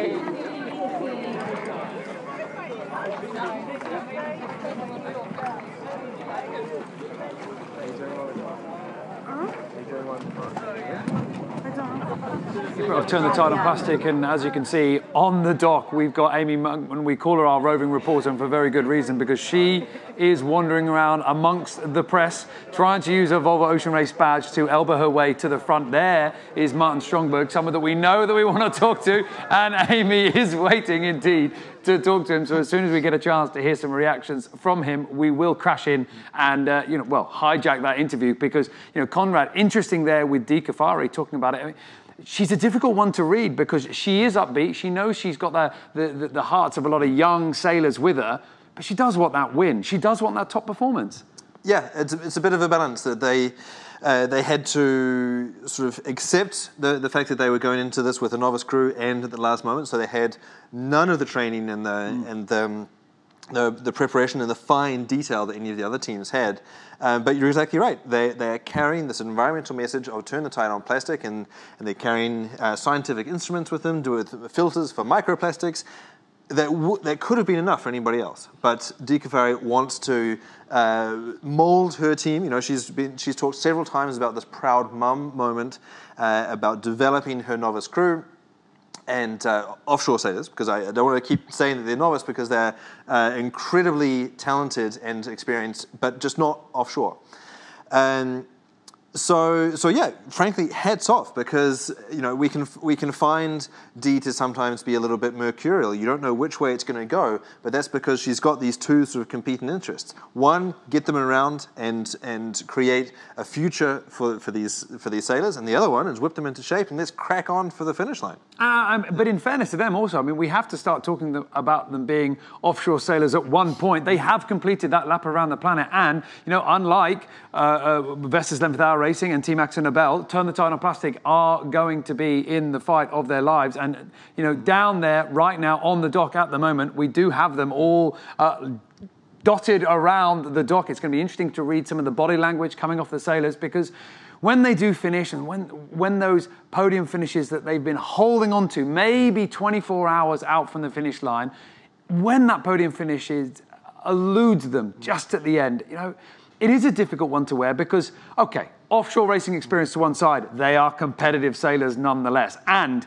going into this final leg, they know that if they can turn it on for that last leg, they're going to start moving up. Yeah, they absolutely can. They absolutely can. And I actually had a bit of a chuckle earlier when, to go back to your point about, them being novices or not. Amy was talking to Martine Grail, and she was like, oh, well, you're new to this stuff. I was like, come on, 45,000 miles in the bag. Nobody is a novice at that point. They've got so much experience, and all of these sailors are incredibly well developed now, and that's why all of you at home are going to get an incredible battle for the podium, but also Turn the Tide on Plastic and Hung Kai Scallywag are going to be knocking the stuffing out of each other. It is going to really be all on. You're going to have to keep your eyes on the top of the overall leaderboard, the bottom of the overall leaderboard, and I mean, who better to explain just how tight it's going to be than the crew of Turn the Tide on Plastic. Martin Stromberg is down on the dock at the moment with Amy Monkman. Comment there, comrade. I am here with somebody who is certainly not a novice and definitely knows first Volvo Ocean Race. Martin, 4 Volvo Ocean races under your belt, 1 win. I mean, it must be fantastic coming into your home port of Gothenburg. This is the second time that you've come into your home port during the Volvo Ocean Race, is that correct? Yeah, it's been the second time to Gothenburg and 1 time to Marstrand, so it's third time to Sweden. So it's incredible to come home to Gothenburg and see all the people. And on the way in, it's late at night, but you can see cars flashing with the lights just to draw the attention. That's cool. It's fantastic. And the race result, probably perhaps not the result that you would have wanted, but nonetheless, it could have been worse, and you certainly proved that you were 100% in the mix and scaring some of the other teams out there, notably Dongfeng. Yeah. I think we have to remember where we started with this campaign, and I think we've done a fantastic job. And this, I always had a goal to do very well on this leg, and I think we, like you said, we proved that we're in the mix in this race, and it's good fun, and looking forward for the last leg to The Hague. And everybody sort of stepped off their boats onto the pontoon, actually looking 1,000 times more tired than we've perhaps seen on any of the other legs. And just tell me why that is, because you're all looking shattered. I struggled to even have a conversation with Kevin Escoffier early. He was mixing up his words, and you've just told me how tired you are. What was it like out there? Yeah, it's very tired. I mean, my mother said I need to go to sleep, so I think I need to work on that soon. No, it's been very tight. It's so intense. It's a very short leg, and we've been all the top 6 boats been seeing each other all the time, and we're really fighting each other. And it's so small margins, and just to do your best all the time, it takes a lot of energy. And what are we going to? And the Tide on Plastic, are we going to see a podium on the final leg? Wouldn't that be amazing? I think we proved that we absolutely can do it, and we just need to get all eggs in the right basket and do it for sure. All right, Martin, we've got a lot of Swedish people listening to our broadcast. Unfortunately, I don't speak Swedish. Can't ask you a question in Swedish. But just do a quick recap of that leg for everybody in Swedish and your emotions coming into your home port. Ja, det har varit en otrolig etapp. Vi har ju kämpat hela vägen. Vi har haft väldigt lätta vindar, väldigt hårda vindar, kryss, undanvind, halvvindar. Så det har varit väldigt många växlingar på tempo, så det känns som att vi har gjort alla de här växlingarna väldigt bra. Det är ju tufft att ställa in båten hela tiden, alla de här, och det är egentligen där man tappar som lite orutinerad besättning, och jag tycker vi har visat att vi var väldigt bra med i de här växlingarna. Så att komma in till Göteborg var fantastiskt. Jag funderade nu i eftermiddag, så att nästa gång jag går och lägger mig så lägger jag mig i min egen säng, så att det var underbart att tänka. All right, thank you, Martin. I think I've counted 8 of your family members off there to my right, so I'll let you get back to them. Thank you so much for taking the time. And we'll see you up in the Volvo Pavilion. Get some sleep. That's it from us on the pontoon. Back to you now. Well, thanks, Amy. Martin Stromberg from Turn the Tide on Plastic there with our reporter Amy on the dockside. Gothenburg has seen pretty much the entire fleet cross the Inmarsat finish line and then make it safely to the dock. We're going to keep bringing you those little moments, and one key moment is going to be Hung Kai Scallywag crossing the finish line. That is coming up, but we're going to take a little bit of a break here before we come back to the dock in Gothenburg to get more reactions from the sailors.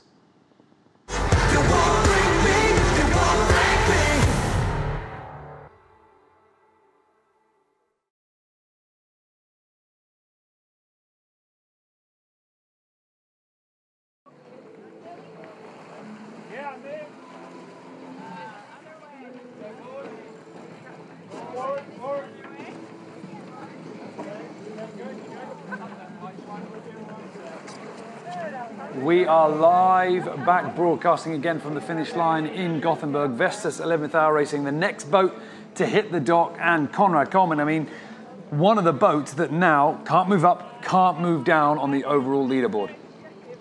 Well, yes, absolutely. But I think at this point, leaderboard is not going to be what this team is talking about at all. That they had a bit of a challenging leg, and it's going to be interesting to hear from the skipper, Charlie Enright, who you can see in the middle of shot there, talk us through some of the challenges that they had in this leg. But frankly, for the Volvo Ocean race, for this team, it is all going to come down to the final leg, that they are going to try and win this one into The Hague. And given just interesting seeing this team cut through their lifelines rather than untie them as Dongfeng did last time. Clearly they're keen on getting back into the Volvo pavilion and wrapping their jaws around a burger. But basically, this team is going to be fighting to get a nice way to finish what has been a very challenging Volvo Ocean race for them.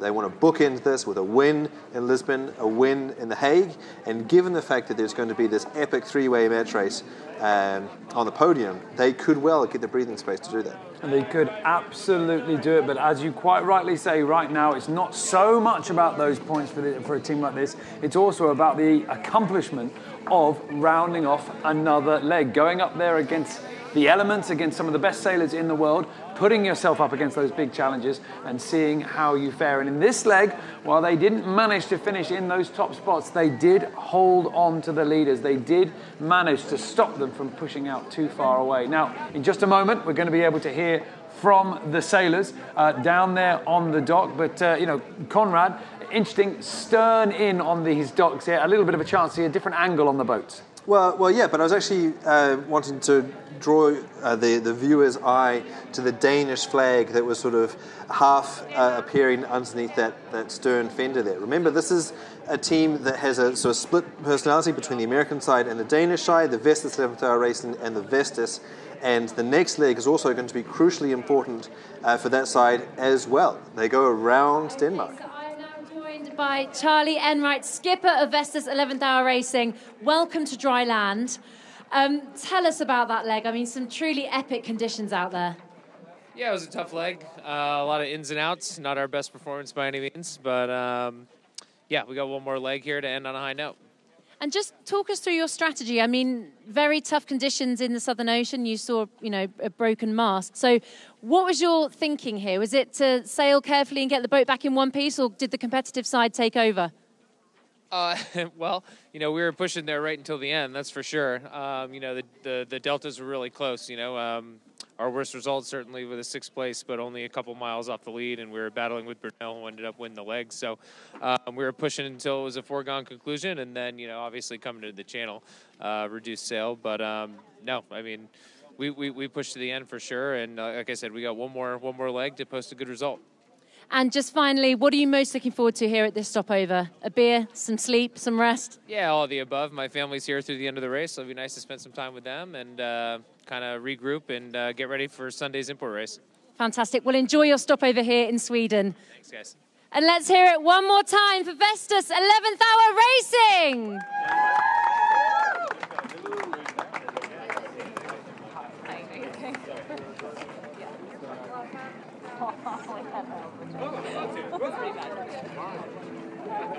Oh, there you are. Good to see you.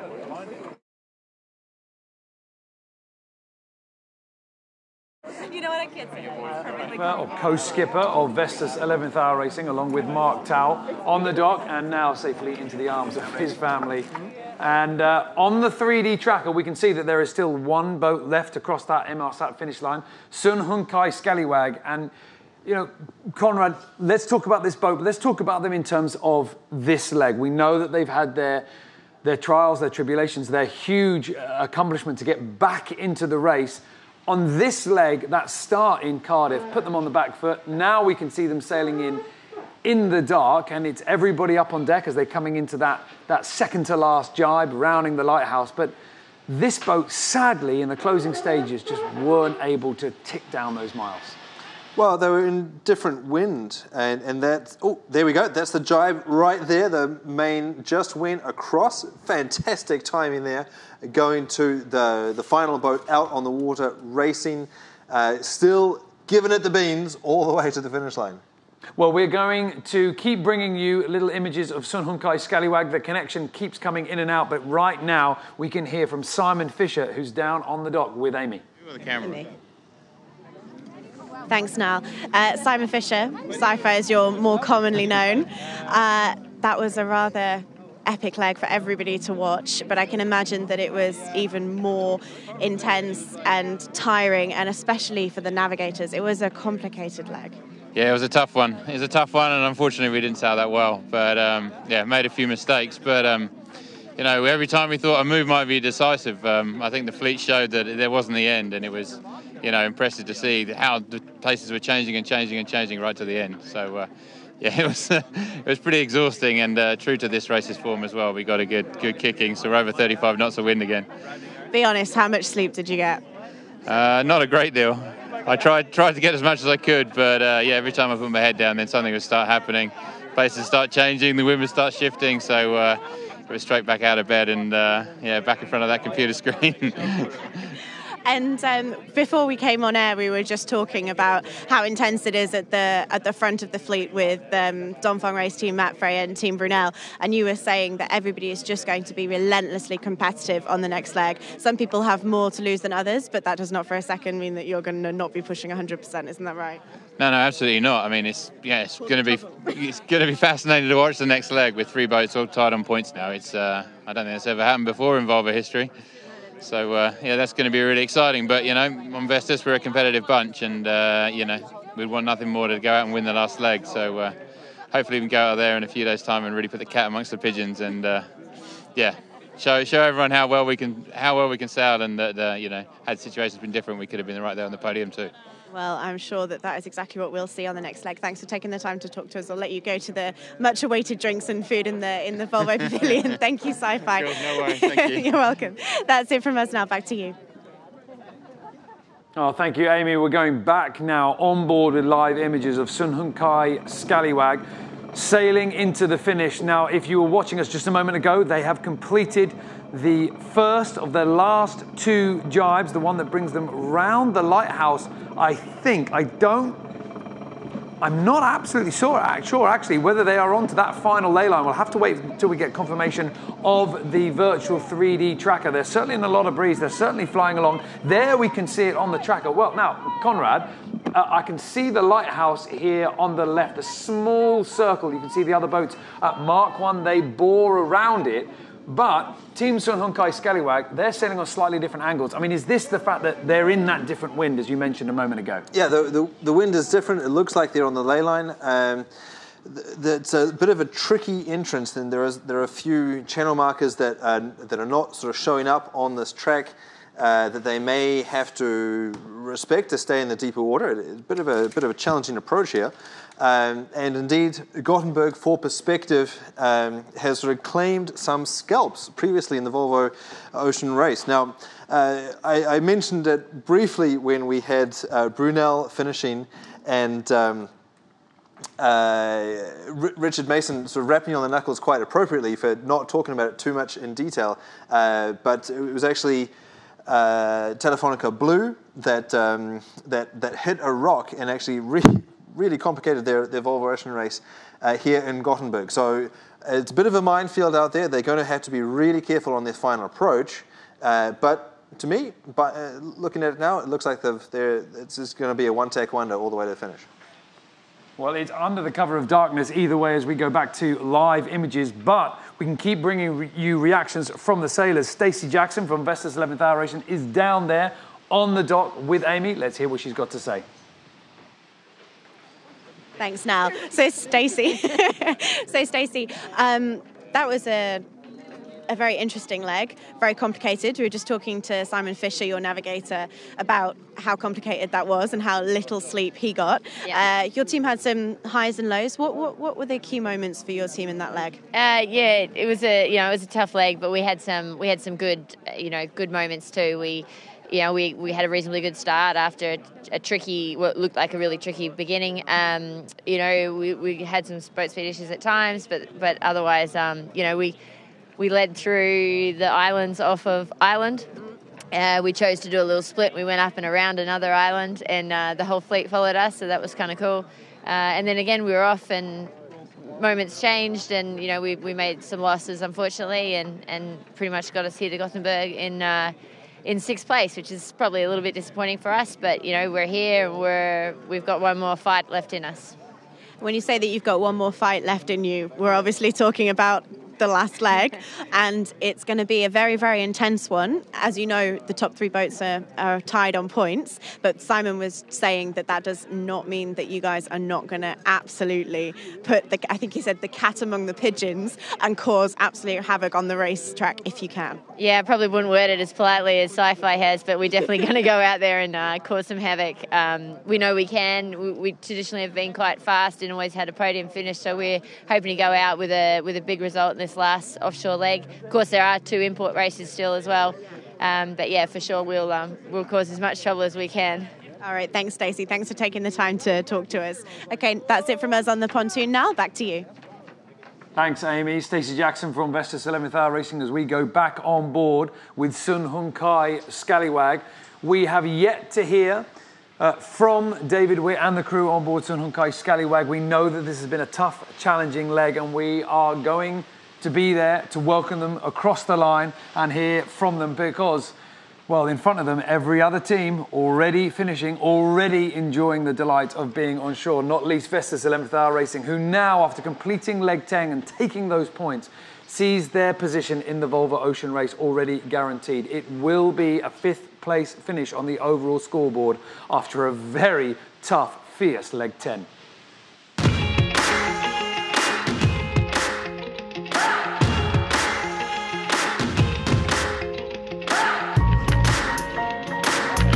$35 to burn now. 3, 2, 1. Warm, sunny day here, leaving Cardiff. Not a lot of wind. It's going to be a lot of stuff that happens before we get into the gradient.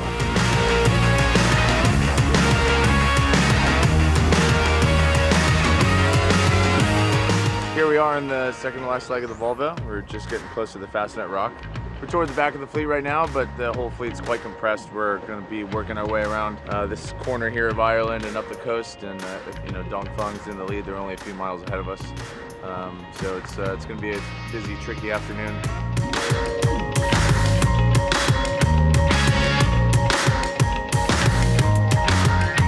Playing a very hard corner, which is to basically shoot the gap between these 2 islands. Right now, it's a big call. XO over there.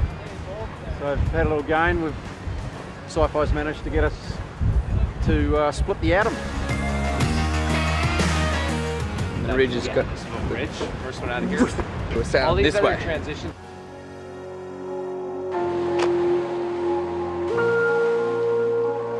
Better on these guys lately for show. We were all kind of going that way, and then we've jived and we're heading for the top of Ireland. I guess we'll try and enjoy the last of it and be glad when it's over.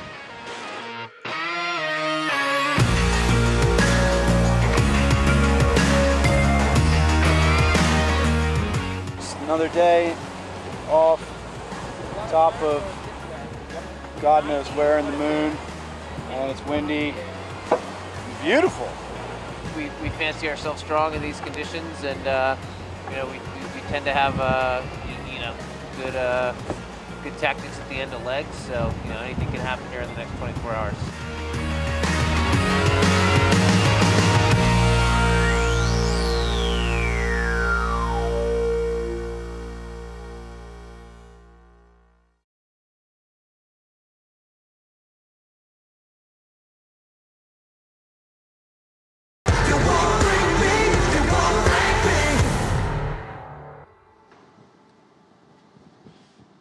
Hung Kai Scallywag, the 7th and final boat to cross the Inmarsat finish line. And this is going to draw leg 10 of this edition of the Volvo Ocean Race to a close. From Cardiff to Gothenburg, Hung Kai Scallywag has tried to pull back in the miles that they lost out in those early opening stages. The gap grew to 100 miles, but now, as they go through their final jibe into the finish line, all they will be thinking about is getting safely to the shore and into the arms of their friends, family, fans, and of course the refreshments, because there's another leg to go. And I mean, Conrad, this leg has been hard for them. It really has been. This leg was almost over before it started. That it was a really challenging light airs start down the Bristol Channel, and they were just a couple of 100 meters away from the other boats when they ground to a halt. Everybody else escaped, and they got stuck. And it was actually quite nice that we heard from another couple of skippers early on in the leg that said, "Wow, you know, we just made it out of there. That could have been us." So, you know, the fact that these guys got spat out the back was not necessarily their fault. It was all down to the random breezes and the currents and so on in the Bristol Channel. These guys, didn't necessarily got it wrong. They just got hammered by the bad luck and by the notoriously fickle, challenging conditions of the Bristol Channel. They've been fighting all the time to get back into the mix. They took that deficit of 100 miles. They closed it back down to less than 20 at times, but then were just in different weather conditions all the way. And those different weather conditions have still swept them all the way into the finish line, as we can see now as we go on board. A little bit of signalling going on. We've got all the crew there, and I think this is them going for a jibe because it is a little bit lighter. They've been sailing slightly different angles from the rest of the team. That's meant one more jibe than what we've seen before. So now, Hung Kai Scallywag puts in what should be their final jibe. They're just boat lengths away from crossing that Inmarsat finish line. This will be the last boat, and this will conclude leg 10. David Witt and his team now crossing the finish line here in Gothenburg. Everybody up on deck, everybody working hard. It doesn't matter where you are in the standings right now, where you are in the race. A jibe means everybody up on deck and working hard. And even though the breeze is a little bit softer from what we've had before, they're still sailing pretty fast. We've got a crew member going up onto the foredeck, up to the front. We've got one sail unfurled up the front. And they have now crossed the finish line, crossed the Inmarsat finish line, and a little bit telling, certainly at the moment, no real celebrations on this team. They are furling up their big sail at the front. The hard work of that sail is now done, and all those minutes that you use that sail and you stretch the shape out of it, it does all count. So as we go back on board now, as the masthead code 0 is furled away, the crew now get a little bit of a chance to catch their breath after a jibe and after a big furl. It's hard work on those pumps, but Conrad, still no celebrations. They're not a team that is happy with the performance in this leg. I mean, we've got to call it like it is. Yeah, absolutely. This is the black boat. You can be pretty clear, you know, pretty black and white about the fact that they are going to be disappointed with that. We're going to try and have a chat with skipper David Witt shortly while he's still out on the water, get a hot press reaction from him to see what life is like out there. But certainly this is a team that has done a lot better. They did win the leg into Hong Kong. They have scared the rest of the fleet. Though, you know, it's actually very, very much appropriate that this boat is black because it has kind of been the black sheep of the fleet. David Witt has been pretty outspoken with a big character, but certainly the sort of capacity to buck the trend and do interesting things out on the water has also been pretty consistent. This has been the team that has been cutting corners. They've been going, you know, cutting corners on one end, banging corners on the other, looking for an opportunity to sort of mix it up with the favourites. And have certainly proven that it can be a winning tactic.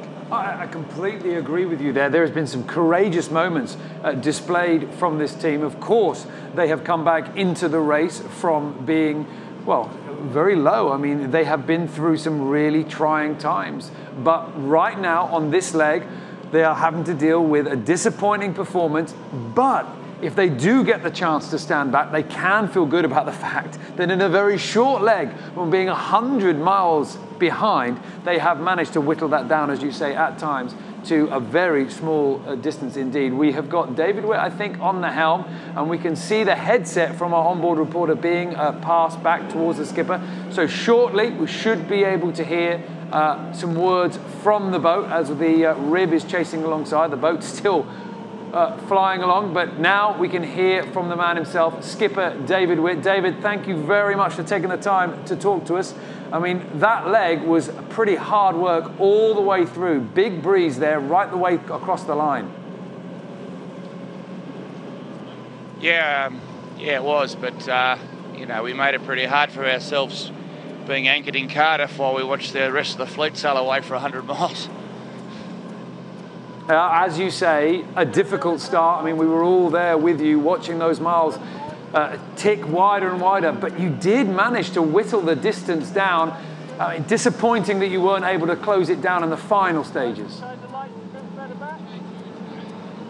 Yeah, disappointing, but, you know, I think, you know, I'm really proud of the team, and I know the boss is really proud of the attitude of the team. I mean, I've been involved in team sport my whole life, mate, and I've never seen a bunch of people that just, when it gets dire and it gets worse, they just keep rising and keep working harder. So, you know, I couldn't be more proud of them. It's extremely disappointing to have another last place in a leg, but, you know, we've had some extreme up and down here, but one leg to go, mate. We're going to do our best in the last leg, that's for sure. Well, as you say, that last leg, I mean, that really is looking like the big showdown. Certainly with working out the points as they stand right now, it looks like you and Xabi, a sailor that, by her own admission, highly respects you as a sailor and the ability of your crew, you guys are going to lock horns. Yeah, I don't know. I think the battle's at the front, mate, not at the back, but we'll be looking very forward to finishing the Volvo race. It's been a really good experience and a really bad experience, but I'm sure we're all, I know this sailing team going forward is operating at a much, much higher level than it ever has, so it's been a very good thing for us. Oh, David, thank you very much for taking the time to talk to us. We look forward to seeing you charging off that line on the final leg all the way to the last finish in The Hague. Good luck for that one. Thanks, Giles. Good to talk to you, mate. See ya. David Witt, skipper of Hung Kai Scallywag, and, you know, Conrad, we don't need us to point out the fact that you can hear it in his voice. They're not happy about their performance, and it doesn't bode well for them on the overall scoreboard, as well as, you know, David didn't want to get drawn into the conversation between him and Dee, but let's take a look at some of the overall points here. We've now got all the boats across the finish line, so we can be fairly confident about the way these points are going to go. And we know about the battle at the top. We've mentioned it so many times. Let's go down to the bottom. In 6th place, Team Hung Kai Scallywag, 30 points. Turn the Tide on Plastic, now just 1 point behind. Those two boats, they're going to have to watch each other. Hung Kai Scallywag cannot go any higher, but they can slip down. Yeah, that's certainly true. With 38 versus 30 and overall 8 points available on the leg. Yeah, so that's just to explain why Hung Kai can't go anywhere, even if they do win the leg and Vestas 7th Hour Racing loses it. There's just not enough points available out there for them to make a change. However, it could very easily tie, or if Xabi is able to get another boat between them and Hung Kai, as they did with Vestas 11th Hour Racing in this leg, well, they can definitely move forward. Although I kind of feel like, sure, it would be a mark of pride not to finish last. I think that David Witt has, you know, he's quite right to point out the fact that they have had an incredible experience, lots of up and downs in this Volvo Ocean race, and all of that, and the quality of the team and the quality of the teamwork that they've been able to extract from the individuals around him that appears to mean a lot more to him than any points could be at this point. And also, you know, their performance, he wants to do the boat justice. I mean, he's given me the impression he's not going to get pulled into a match race with Turn the Tide on plastic. He's going to go for the top spot. He wants to get as many leg wins as he can. He's got one under his belt, and he certainly does want another one. I mean, it's been a pretty tough leg for them. We've said it all before, but David Witt has been at the front. He's been at the back. And I'm sure that in the next leg, it's going to be very difficult to predict where he's going to finish, indeed, where any of the boats are going to finish. But now, Team Hung Kai Scallywag making their way to the dock in Gothenburg. There's an import race waiting for them. The import series, of course, splitting the tie, the three-way tie that we've got at the moment. That's going to be on the 17th of June. Then on the 21st of June, the final leg begins. And what a final leg we have. Team Brunel, Mafre and Dongfeng race team all equal on points going into that final leg, knowing that it is just going to come down to mere meters. Whoever can cross that finish line first will take the trophy with them. We're going to leave you here after an unbelievably eventful last few days with all the action that we've seen in leg 10 as a look back as we follow Hung Kai Scallywag into the dock from the action on board this boat as leg 10 draws to a close.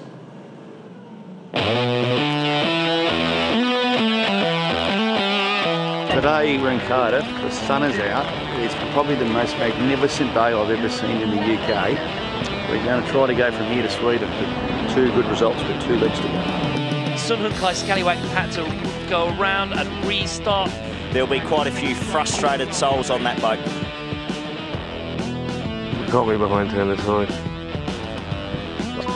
Can't finish this race last. We've just dropped the anchor because we've run out of breeze and the tide's turned against us, so set up camp for the night. So we're 104 miles behind, which is quite a lot to be in less than 24 hours, really. Wouldn't have thought that was necessarily possible. Yeah, we made a mistake. We paid dearly for it, so we're trying to fight back.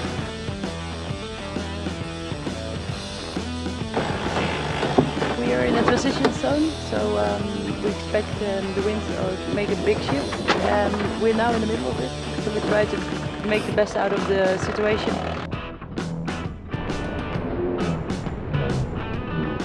The weather meteorologist next to me has jibed at the right time, we're going to win. If she's jibed at the wrong time, we're going to come last for the 3rd leg in a row. So really it's just all on her shoulders. Bring it on. Bring it on, see? Scallywag, bring it on.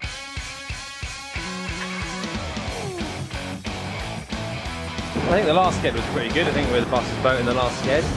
Our next challenge is to try and soak as much as we can with the wave and the wind direction so we don't have to jibe to clear the top of Scotland. We're still pushing really hard, and I mean, coming into the team new, I can see how much the Scallywag team has improved. After a tough incident at the start, losing 100 miles, but still pushing hard, still enjoying it. The team's in great spirits.